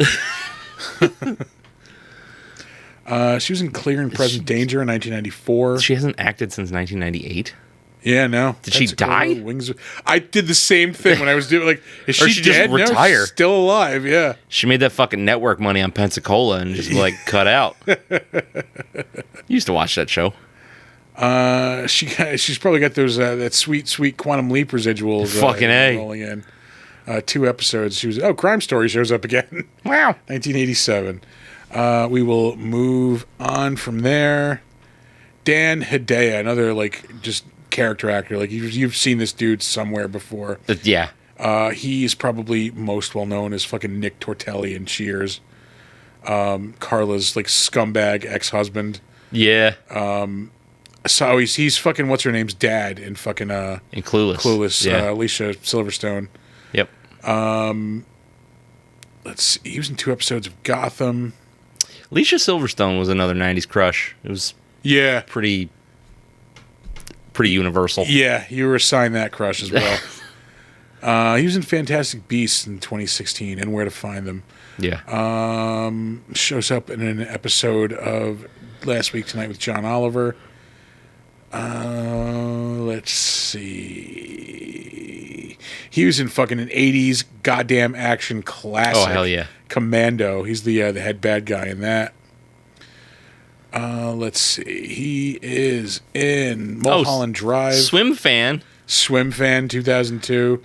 That was a big date movie at the time, I remember. Yeah. Well, because it was... You didn't have a ton of, the psycho... It was Fatal Attraction, but for, the PG-13 crowd. Yeah. Yeah. Yeah, it was teen Fatal Attraction, yeah. Let's see. He was in the Shaft remake in 2000 with Samuel Jackson. Mm-hmm. He's in Dick. The Extreme Adventures of Super Dave. Oh, yeah, Super Dave movie in 2000. R.I.P. fucking Super Dave Osborne, better known as Dave Einstein.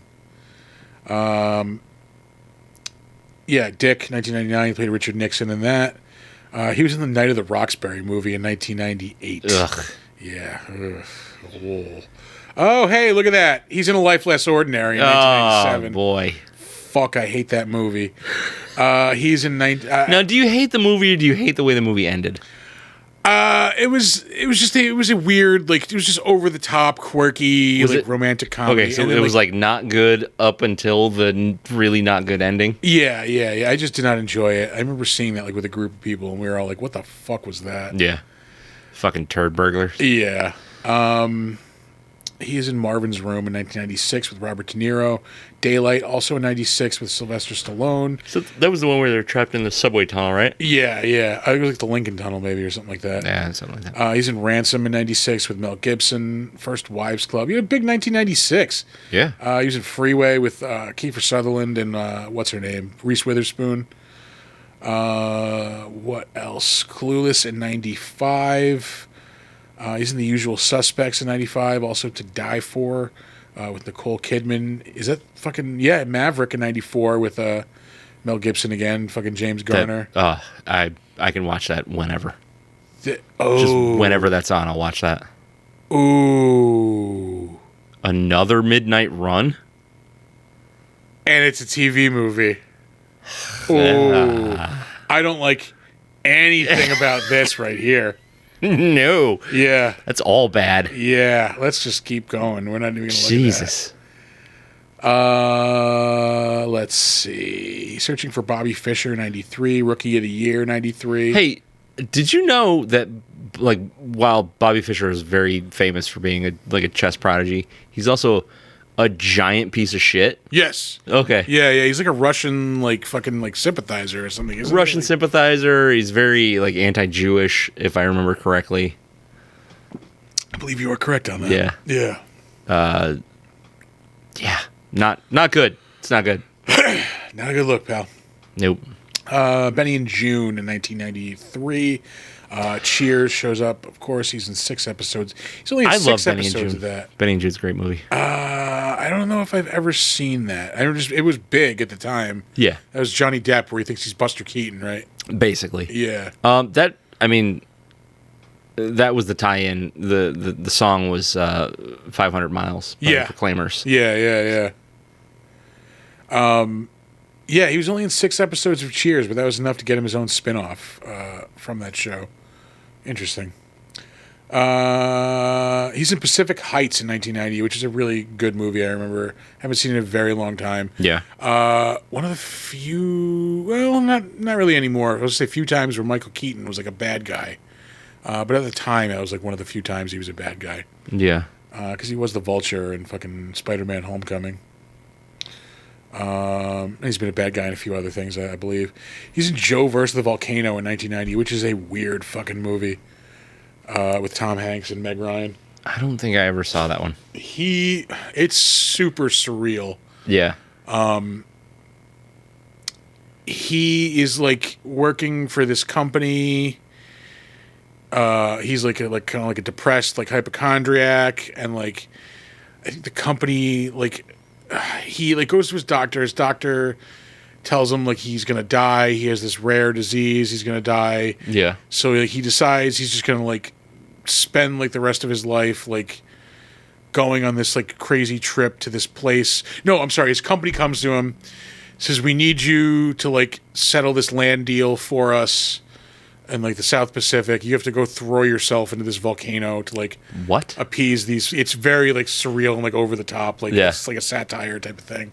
Fucking Cabin in the Woods. Yeah. And like you have to throw yourself into this volcano to like appease, they're like they believe it'll appease their god, and like whatever, we can continue doing what we need to do on the island. Okay. And it's just like about him, like like his plane crashes or whatever, like his ship sinks. And like he like finally gets to the island, and like he's gonna jump in, and like turns out like his company was just setting him up, like they just needed somebody to do this, and like it's just very weird and, like I said, surreal and over the top. That's very strange. Yeah, it's like it's literally like, how the fuck did this get made? Like it'd be perfect for that podcast. Who directed that? I want to say it's like a known director. Is it Joe Dante? No, John Patrick Shanley. Don't know who the fuck that is. Let's see what he's directed. He wrote Moonstruck, wrote Congo, He's only directed 3 movies.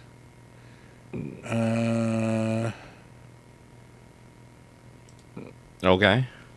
Oh, he directed Doubt, 2008, with Meryl Streep. That was and, the like the molesting Philip Seymour movie. Hoffman, right? Yeah.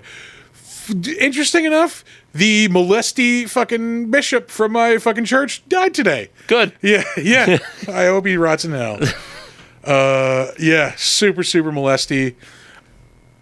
Not telling a story out of fucking school here.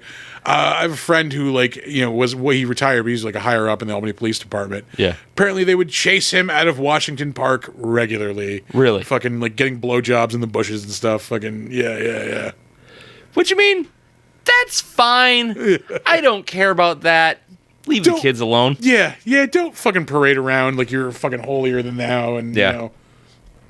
Yeah. Yeah. No. Fuck you, dude. It's so weird that the church hasn't learned that celibacy Yeah. basically produces Taking a pedophiles. bunch of dudes and like, housing them together and not letting them get laid kind of screws them up. Who'd have thought? Yeah. So weird. Ugh. Anyway, that's all aside from movies. Let's get back to the movies. Tax the church. That's all I'm saying. Exactly. Tax the fucking shit out of it. J.E. Freeman. He is like your standard movie dick. Like if you see this guy in a movie, he's going to be a dick to somebody in it. Mm-hmm. He was Dr. Wren in this movie. He's the guy that's like trying to get away at the end. Yeah. He's the one that shoots fucking what's her name, Winona Ryder. He died in 2014. Yes, 2014. One of his last roles was in Nip Tuck. He's in Tremors 4. That's like the Old West one, I think, isn't it? Yeah, it is. Yeah. That movie's fun as shit. I've never seen. I don't think I've ever seen any of them past 2. Dude, watch 4. Yeah. Fuck the rest of them. Who cares? Watch 4. All right. He was in Go in 1999. I do enjoy that movie. That movie has an insane cast. Which one was that? I know it. Yeah, but it is. I fucking directed it. Doug Liman. Like everybody in like 90s Hollywood is in this movie. yeah. Sarah Polley, Jay Moore, Scott Wolf, Tay Diggs, Katie Holmes. Let's see. There's more. Timothy Oliphant, William Fichtner. There are more people too. I think this is just like the top. God Because there's a lot of damn. people in like show up in like fucking cameos. Yeah. It was a really cool movie.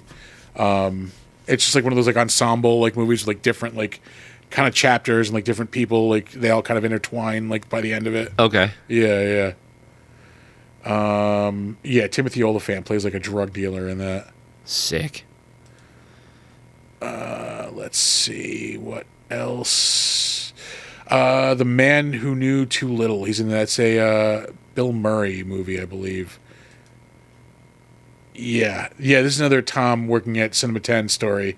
I told this a couple weeks ago. We broke into the theater one night, threw a party, and watched this movie. Fucking. I didn't do enough degenerate behavior as a young man. I really didn't. Just, smoking weed and drinking in the movie theater, like, while, in the middle of the night. God, I miss the 90s. I do too. Yeah. Let's see. Copycat 95. There's another Sigourney Weaver movie. Sigourney Weaver. One of the best shows of the 90s. You're goddamn right. Highlander he shows up in an episode of. Bet your ass. Patriot Game shows up again. That's a really good movie. That's when Harrison Ford was playing Jack Ryan. Yeah. He's in Iron Eagle 3. What do you do? 3 of those movies? He did Clear and Present Danger and Patriot Games, just 2, I think. I thought there was a third one. Hunt for Red October is Alec Baldwin. And then there's Sum of All Fears with Ben Affleck playing Jack Ryan. Okay. Which is also a pretty decent movie. It's just kind of forgettable. Yeah. Hill Street Blues, Remington Steele. Worth mentioning. But that's really about it. Moving on, we have Brad Dourif. Fucking legend. Yeah, he is the voice of Chucky. It's probably one of the things he's most known as. Of course, he is in Deadwood. Fucking awesome. We've talked about Deadwood extensively on this show. I mean, you could just leave it right there at his known for. Yeah. And it's a fucking banger of a He list. is fucking Grima Wormtongue in the Lord of the Rings movies. He is in One Flew Over the Cuckoo's Nest, Billy Bibbit. He is the killer in fucking Exorcist 3. Yeah. I saw an Instagram post today, and it was it was name one frame of a movie that haunted you forever, and it's the one from Exorcist 3 of the guy with the shears walking up behind the nurse. Yeah. That frightened the fuck out of me when I saw that movie. Yeah. There's a reason that's Jeffrey Dahmer's favorite movie. Yeah. Mississippi Burning also he was in. He is still voicing Chucky in the TV show. He's in the upcoming Herbert West Reanimator. I don't know that I like that. Yeah. He was Chucky on WWE Raw. Yeah. Doc Cochran is his character in the Deadwood show and movie. I love that character so much. Yeah. Shows up in an episode of Agents of S.H.I.E.L.D. It's not the recent Malignant. It's 2013. Which I think they're making a sequel to, or at least they should make a fucking sequel to, because that crazy-ass movie was... It was fine. It was fine. Maybe it was just like, I remember it more, like, remember it fondly because it was like a pandemic movie. It was definitely a pandemic movie. It doesn't... No, it's settled. It's settled fine. It doesn't need any more. Yeah. Let's see. Shows up in an episode of Fringe. Yep. Pardon me while I just rub my eye momentarily. Yeah. I liked Priest. It was a fine movie. Don't know that I ever saw that. That was basically like a vampires movie. Carl Urban was in it Okay. as like the head vampire. All right. Yeah. Shows up in Bad Lieutenant, Port of Call, New Orleans. He is Sheriff Brackett in the Rob Zombie Halloween movies. Mm-hmm. Let's see. We've done him before, so I don't think we really need to go into him. We're going to move on from there. We've hit the highlights. Next up, we have Raymond Cruz, who we have also done before on the show. He was just in Gremlins 2. Yeah. So we won't go into him much, but he is probably most well-known. Uncredited in Gremlins 2. Yeah. We figured that out on our own. Yeah. He is in... Breaking Bad and Better Call Saul as Tuco Salamanca. Yep. Probably his most well-known. Yeah, it's the thing he's in that people know. Yeah. He is also in Clear and Present Danger. He is also in another 90s fucking classic, Under Siege. Are we just going to watch Under Siege for the shit of it? We should do that for like our Halloween special. Like just real spooky season. Yeah, like the one time of year we don't do a scary movie. Halloween. Fucking April Fool's Day, baby. Oh god, I am down for either of those. We should do 2 episodes.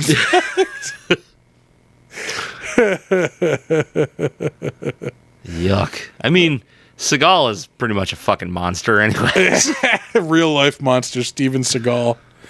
Do you remember like when we first started doing this? That was like we were gonna also throw in like real life monster episodes. Yeah. And like we just never did. Because we were gonna do like some research and find out because the idea was like, oh well, we can do like games and like board games and movies and shows and shit like that, and then we can do like real life stuff, and that's too much work. Yeah.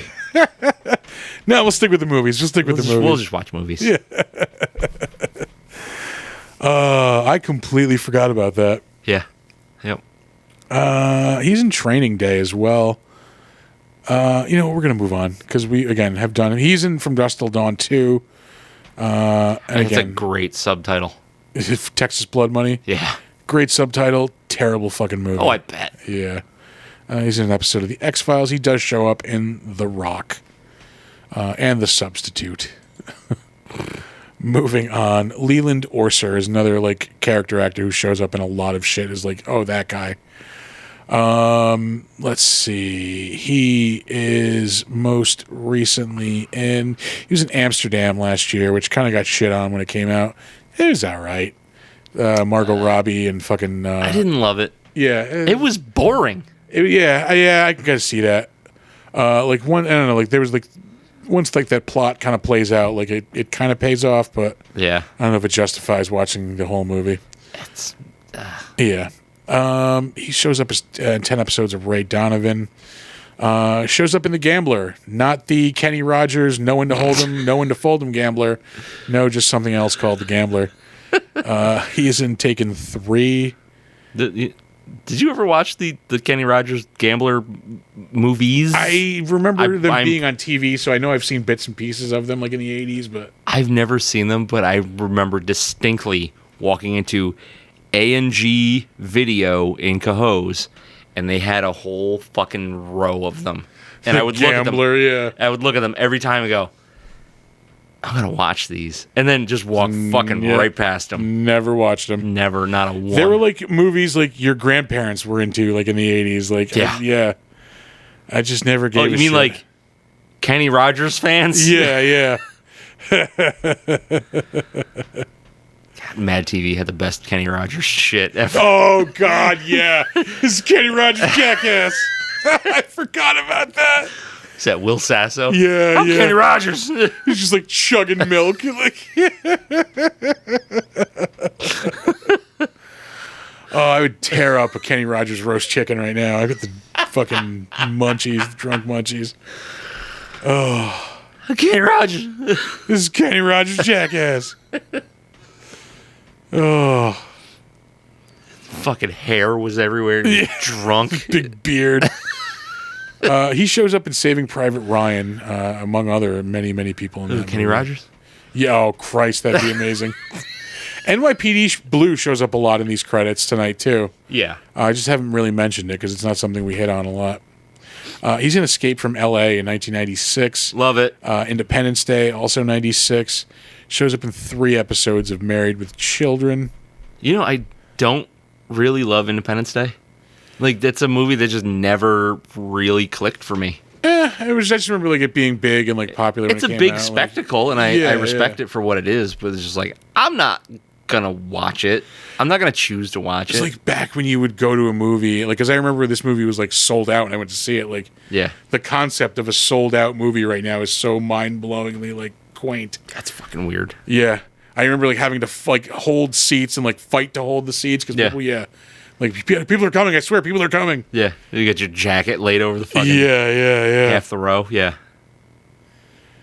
Saw that at the Cine 12 at fucking Crossgates, which also no longer exists. Yeah. That was upstairs, right? I worked at that theater too, and the 18. Yeah. Working at that theater was the greatest because it was just fucking free for all. Like, there's no rules here. Yeah.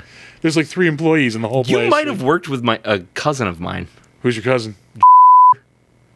That name sounds familiar. Yeah. That name sounds very familiar. He worked at the 12? He worked at one of them. He worked at the one in Crossgates. Was he a projectionist?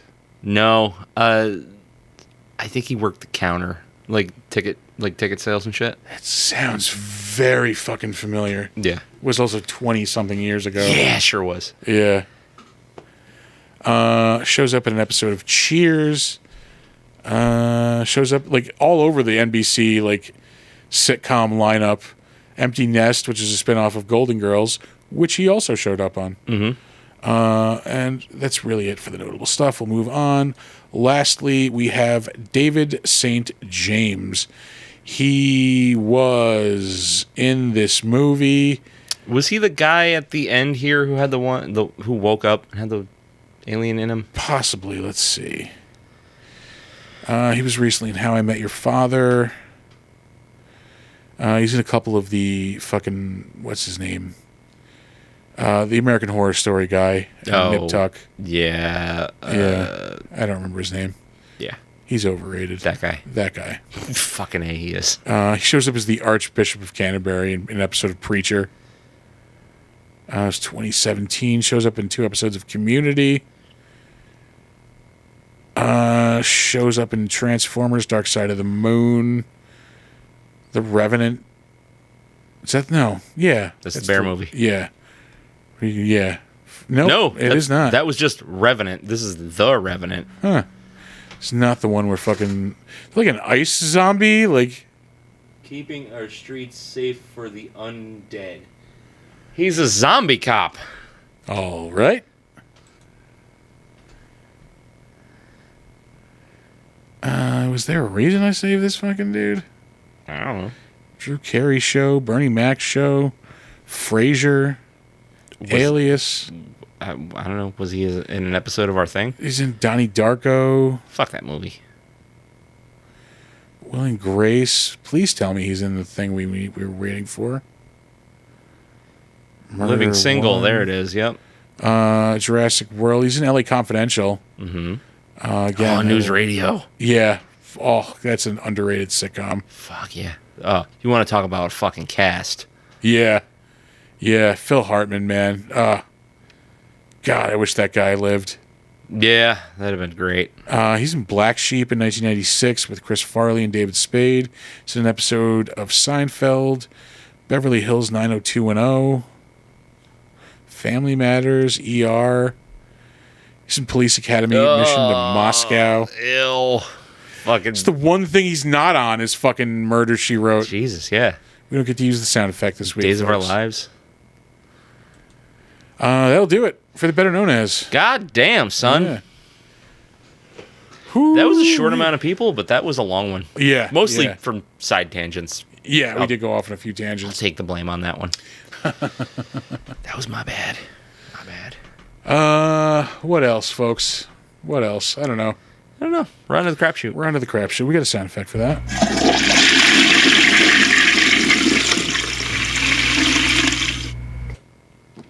One thing I forgot to mention last week, we went to see that new movie, Talk to Me, new horror movie. Yeah. Fucking really good. Yeah? Yeah, yeah. It's an Australian movie. It's like these like fucking kids, like these teens. They have like one of them like gets this fucking like hand thing, like this guy. Oh, like, yeah. Really fucking good movie. Yeah. Like effective use of like low budget, like like just really really good. And It's then like the stress is in the atmosphere and not Yeah. what you're seeing. yeah. Nice. Yeah, I would highly recommend checking that out. I think they already announced the sequel, which is cool because it deserves it. It's like really like low budget, like indie Australian movie. So Yeah. I'm glad to see like it'll fucking get like a probably a big budget sequel. Yeah, but do you think that'll ruin it? Probably, most likely, but you can always hope. Yeah. What else? I don't know. Today I played a round of Texas Chainsaw Massacre. How was that? It was pretty fun.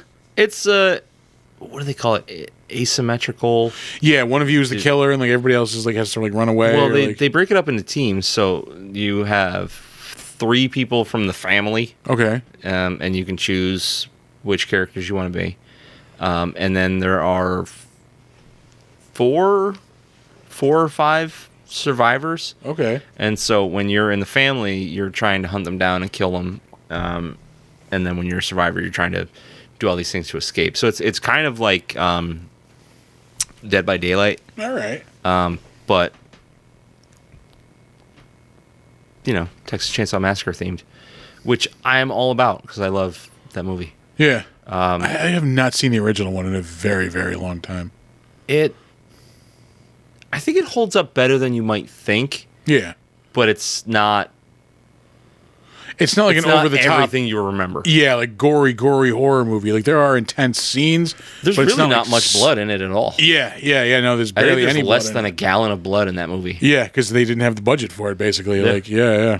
It's a lot of stuff happens either bloodless or off screen, and you see like the aftermath of things, but like it's fine. It's the movie is supposed to be just fucking scary, not a gore fest. So yeah, I only played 1 round of that, but that was fun. I played as the cook.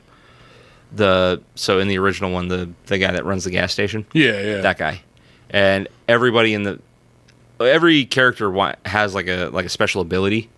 So like the cook is really good at listening and hearing like where everybody is, so you can kind of spot them and then call them out to like your teammates and shit. Yeah. Which is pretty rad. Leatherface, obviously, you have the Tank. chainsaw. Yeah. He's like, I guess it's weird. So like, there's a little bit of a mini game to get the chainsaw going, and then you have to like keep it going. And if you rev it up for a certain amount of time, like your attack gets stronger. But if you hold it revved up for too long, it overheats. All right. So it's like a timing thing. You want to hit it like right at the right spot, and then it's like a one-hit kill, basically. Yeah. But then the survivors have certain attributes and special skills and shit like that. Like some of them can pick locks faster than other ones, and other ones are like better at kind of fighting or running or stealth and shit like that. So it's pretty fun. I'm gonna try to get a few more rounds in before I really start like trying. Yeah. You know what I mean? Like yeah. Do a couple more games as some of the villains, then do some more games as the heroes. Really find out what plays more fun. Yeah. But that's cool. I think that's really all like media wise that I've done. Yeah, I'm like I really Like, consumed much this week. Oh, I started watching Eastbound and Down. Oh, okay. You've never seen it before? I've seen like 1 or 2 episodes. That show is like aggressive. Yeah. It's a lot. Goddamn Kenny Powers. Yeah, I feel burnout coming on that character. Like, I could see that. Soon. Yeah. Unless the character like kind of develops and turns into a little bit of something else. Yeah. I will say that he does evolve. Yeah. I haven't really consumed much this week. Like, Strange New Worlds like sneakily just ended. Like, I didn't realize it was the finale. And they do like a half season. They did 10 episodes. No shit. Yeah. And that was the first season too. It was only 10 episodes. Yeah. But like, why are we getting 10 episodes of that? But like Discovery and all the other shows are like, just only Discovery is like 15, 16 episodes every season. Like, yeah. So I was kind of disappointed, but it ended really fucking strong. Did it? Like a Gorn episode, yeah. No shit. You actually do see the Gorn like this time too. Nice. Yeah. Yeah, so I'm like, I don't know. Like, I was all hyped like yesterday. I'm like, all right, I got nothing to do Friday. I'm off. Like, I'm gonna chill out, fucking watch the new episode, Strange New World. Oh, son of a bitch. Yeah. Yeah. So yeah, that just ended. We went to the movies. Oh, we saw Blue Beetle. That was all right. Yeah. That was all right. Yeah. It's fun. Is it the launch pad that DC movies need right now? No, it is it really has no other connect. Like, they mentioned like Superman once, like they mentioned Batman once. Like, there's no real like strong connections to anything else in DC. It feels like, from the trailers anyway, it looked like it was their take on the Marvel style. Kind of like, it's kind of like, Spider-Man Homecoming, I guess. Like, it's a young hero, like, kind of like finding himself, but I don't know. Like, it's like I said, I can only go from the trailers, but it felt like it has that like kind of goofy, smart aleck kind of thing to it that Marvel is like all about in their movies now. Yeah, it is very like jokey and like very jokey, but it was entertaining. I was entertained. Yeah, I'm not going to complain. What else? There was really like I didn't go see the Meg. Like, I might check it out maybe tomorrow. I really don't care. What we could do? See it, do an episode. Yeah, I mean, we could do it with Assad. I don't think it'll be out much longer. Like, it's been out. It doesn't 2 weeks have to be already. theatrical when we watch it. That's true. Much like everything else we do. That's true. Yeah. Yeah, no, he did hit us up this week to come back. So everybody, that'll probably be on digital in some format, like in a couple of weeks. A week. Yeah. Voyage of the Demeter is already coming out. Yeah, that's because it flopped. It flopped fucking hard, which they released it the wrong fucking time of the year. They should have done it in October. That is not a summer blockbuster movie. Yeah. That's a Halloween movie. Yeah, it sucks because it's a fucking good movie, too. It is. Yeah. I don't know what is it, if people are just not in the mood for horror right now. Well, everything is flopping, like, in movies. That is true. Because nobody's going to the fucking movie theaters, like. Yeah. Well, because there was, like, a strong resurgence when everybody was like, oh, we can go to the movies again. Yeah. And now it's crashing again. And then they like, went, oh, wait, yeah, that it actually involves going to the movies. you're like, oh, wait, this is super fucking expensive. Yeah. Yeah. It's not great. And it's only going to get worse as more movies shit the bed. Tank, yeah. Yeah. Because, I mean, I don't think they're at a loss on Demeter, but they're not at much of a... They're not in the black by much. Yeah, no. So it's... I'm going in for a little more of this. Oh, shit! Yeah. It's just one of those things. Like, nobody's going to see anything except, like, the super huge movies. Like, Yeah. you know, the Avatar shit is going to blow up. You know it is. But, like, the known franchises are going to do well. Yeah, that's about it. It's just a shame because we're like, I kind of feel like we're getting to that point where Hollywood is making those smaller like B movies again. Like we're finally getting them, and But then they tank. yeah, and they're probably just gonna go away. Like again. So fuckers. But I mean, there is bright spots. You know, things like Terrifier 2, like that. It blew up way beyond anybody's expectations. Yeah. And that was on the strength of its. Wine is still fucking delicious. That was on the strength of its reputation from streaming. Yeah. You know, everybody was super fucking hyped for it, and so they were like, "Okay, well, we'll do a theatrical run," and then everybody went and fucking saw it. It was fucking amazing. Yeah. You know, they're trying at I least. forgot I put the camera on you and I never put it back to the main camera. Oh shit! There we go. Again, if we had a producer, Yeah. wouldn't have to worry about this shit. Nope. Sure wouldn't. Yeah. It's fine. It's all right. Everything's fine. Fine. But yeah, I want low budget horror movies to come back, and I just want, like, they never really went anywhere. yeah. But you get them on streaming services. You don't get them in the theater. I don't even want like not just low budget horror movie. I just want more non-blockbuster movies. Yeah. I want more Indie. like indie movies, B movies, like not even like indie movies fine. No, I want more B movies, like just these smaller movies that like where you're more likely to be surprised by something like, oh, I'm just going to watch this because it looks cool. Yeah. And it turns out it's really fucking good. Like, I love being surprised like that. Yeah. And you just, we don't really get that anymore. Nope. Sure don't. Let's see. I picked up Dredge for the first time in a couple weeks. Did you? Yeah. Like, I want to get back on the horse. Like, I haven't played that in quite a while.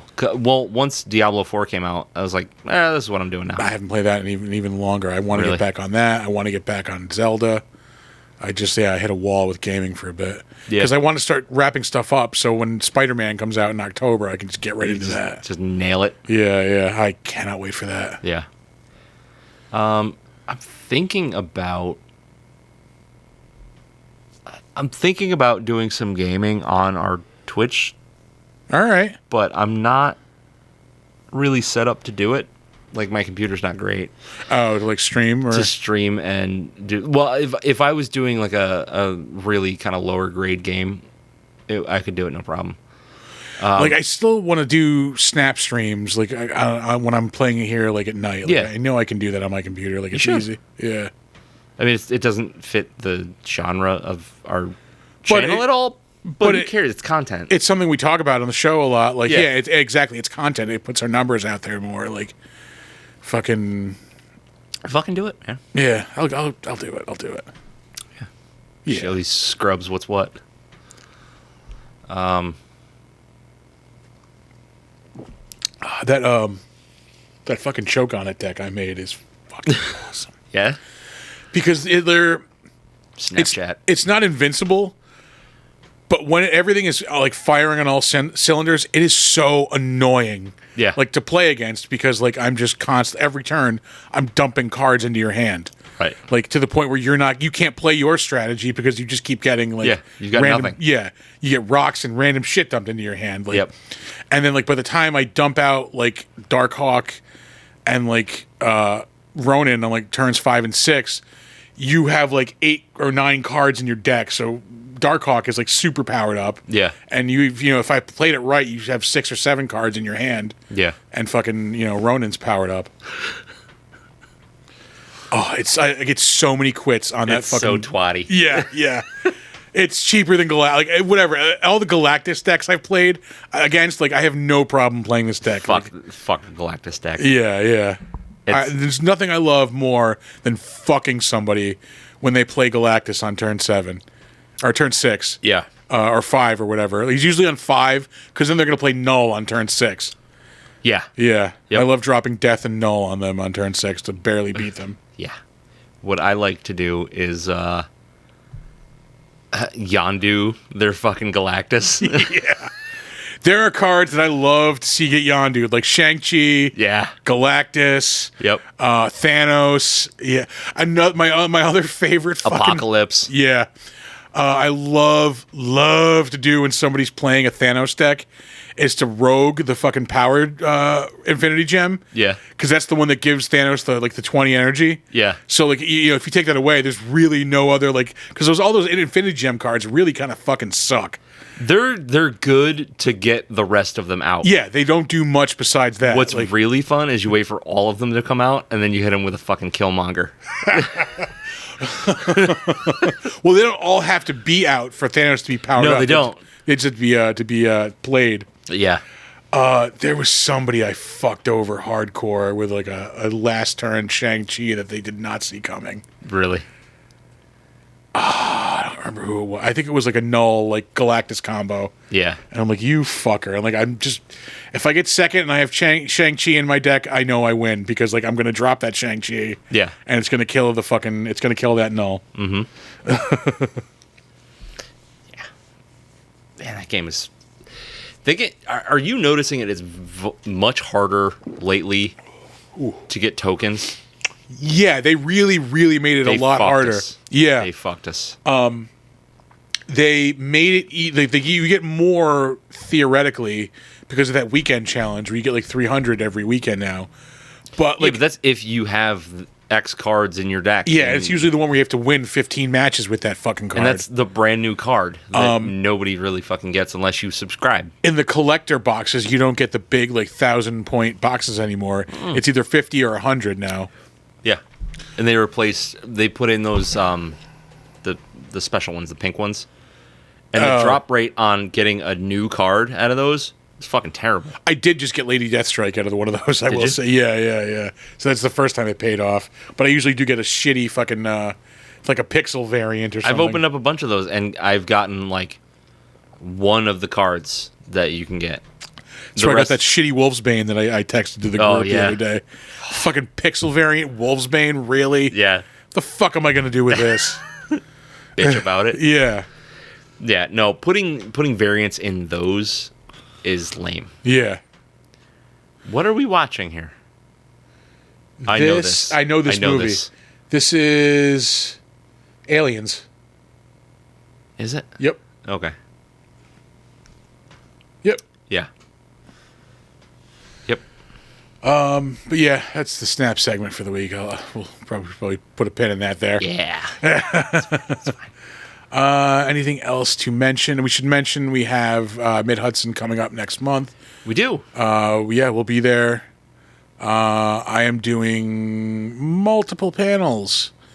It's me and Craig Bierko on Saturday. The fucking Bierko is coming. Tom might be coming to that too. I told him about it. Well, because he probably Bierko's going to be Yeah. Well, yeah, I figured, yeah. So we might be doing our thing, just me and him, or me, him, and Tom, just bullshitting for an hour. Yeah. And then me and Ming are doing a panel too. It's just pop culture with Chris and Ming. So I don't know what the fuck is going to be. Weird. Yeah. Nothing like having a fucking guideline. Yeah. And then I'm doing a panel with Assad on Sunday. So basically what he's saying is, come to our table. Hang out with me. Con Talk, we could probably clear the fuck out after that panel's over at at 2 or 1:30, 1:55, maybe around there. Sunday? Yeah. The earlier the better. Let's see how busy it is. Yeah. But yeah, that'll be a good time. Come out, see us at the long, lot of consonants in a row, weird Middle Eastern name, Civic Center in Poughkeepsie.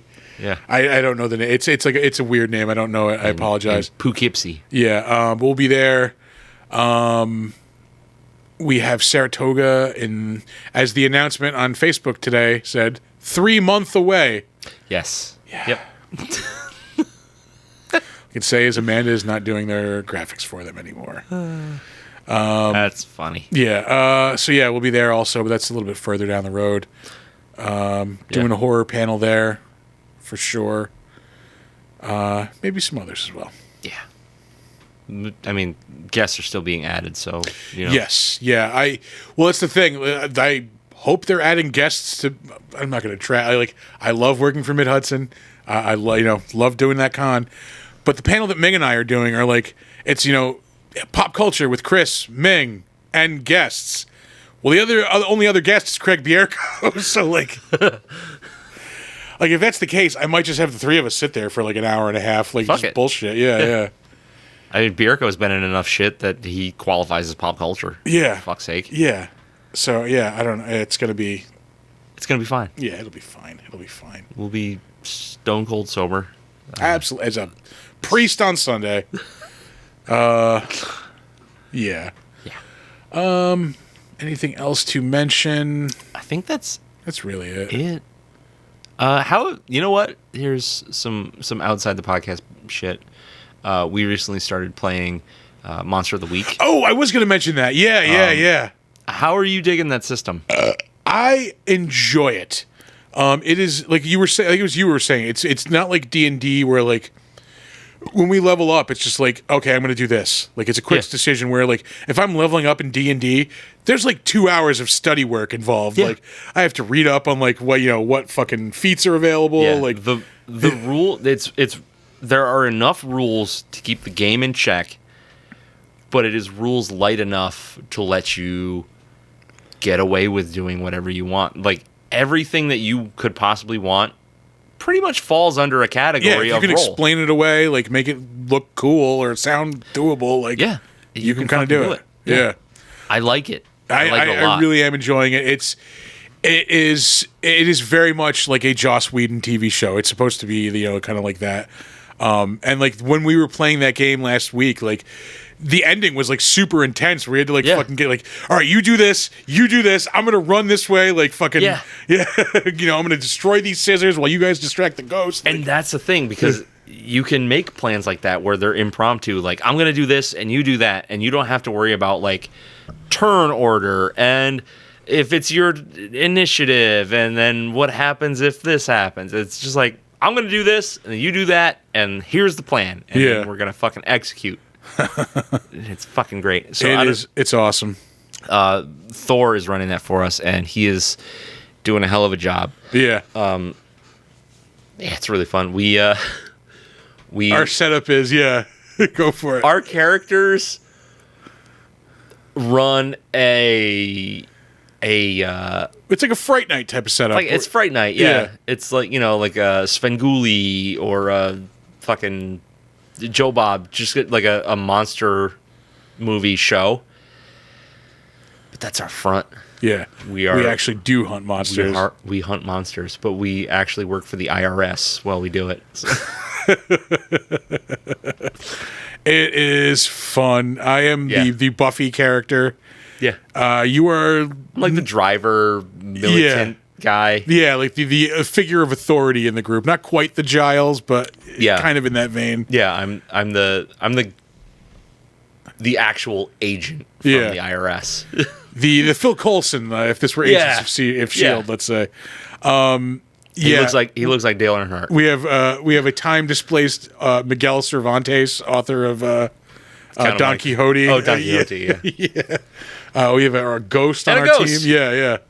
It's a super fun game though. I would recommend checking it out if you're into Dungeons and Dragons and games like that. Yeah. Not a whole lot of rules to memorize. No, super easy to pick up, super quick. I mean, all dice rolls are 2d6. Yeah, it's all d6. Yeah. Yeah. Which fucking you make it past. Was it 7? Is a 5 experience points get you to the next level. No. Your dice rolls.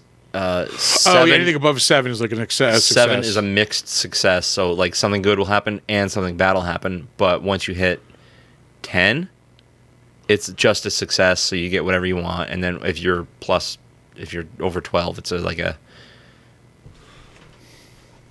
what the hell do they call it? Extreme success or something like that. Something like that. Yeah.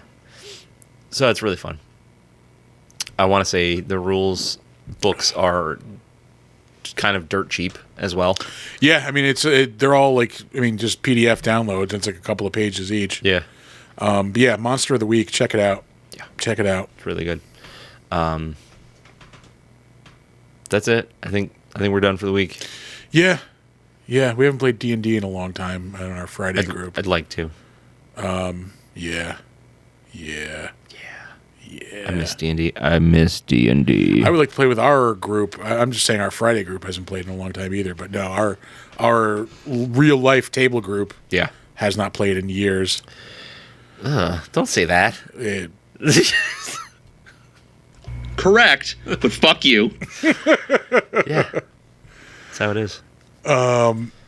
Yeah. Someday. We'll get there. But anyway. Yep. So here's our socials. Our website is www.bigdumbmonsters.com. We have a Gmail account as not www anything. Fucking wine. bigdumbmonsters@gmail.com. If you want, suggestions for the show, movie suggestions, beer suggestions, anything you want, just email us. We want to hear from you. We're on Facebook. We are Big Dumb Monsters Pod. We are on Slasher, the all horror social media. We are Big Dumb Monsters Podcast there. And if you want to hit up our Steam account and maybe we'll play some Texas Chainsaw Massacre as Big Dumb Monsters. We also have Dead by Daylight. I haven't played that one yet, but we've got it. We got it. We are also on Instagram at big_dumb_monsters. You can also check us out on Threads at that same handle, big_dumb_monsters. I just remembered I forgot to post to Threads today to promote this. Well. Whatever. Everybody's going to forget about it in a month. Threads is not going to last. Yeah. Where else can you find us? You can find us on YouTube at Big Dumb Monsters. Come by, like some videos, subscribe to the channel. It's pretty cool. You'll like it there. Come on by. Comment on videos. Do the thing. Do the thumbs up stuff. You can also stop by our merch store on TeePublic. Just search for the Big Dumb Monsters store. And of course, anywhere you can find us, whether it's podcast, videos, Twitch. We keep forgetting to mention Twitch, don't we? Yeah, we do. Yeah. I think it's because we're actively doing Twitch right now. That's the one we're like, I feel like we're forgetting something. It's Twitch. It is Twitch. It's Twitch. Every Saturday night, we live stream us recording this stupid show. Yeah. And it is twitch.tv/bigdumbmonsters. twitch.tv/Big Dumb Monsters. So we're at Big Dumb Monsters on Twitch. Yeah. Or is it Big Dumb Monsters Podcast? I can never No, remember. it's just Big Dumb Monsters. Big Dumb Monsters. Yeah. You're right. So if you're listening to this, in on podcast form, if you're watching the VOD on YouTube, you can also watch this live every week. Yeah. Usually about 8:15 on Saturday. Yeah. We do our best. That's it. Yeah. Everywhere you watch and listen, rate and review. Tell your friends, if you have friends who are interested in horror movies or monster movies specifically, let them know. That's how podcasts grow. That's how we do. Yeah, that's right. So we're going to give you our weekly words of wisdom. And those are, don't let ghoulies eat your ass. And never sleep in a deathbed. Bye-bye.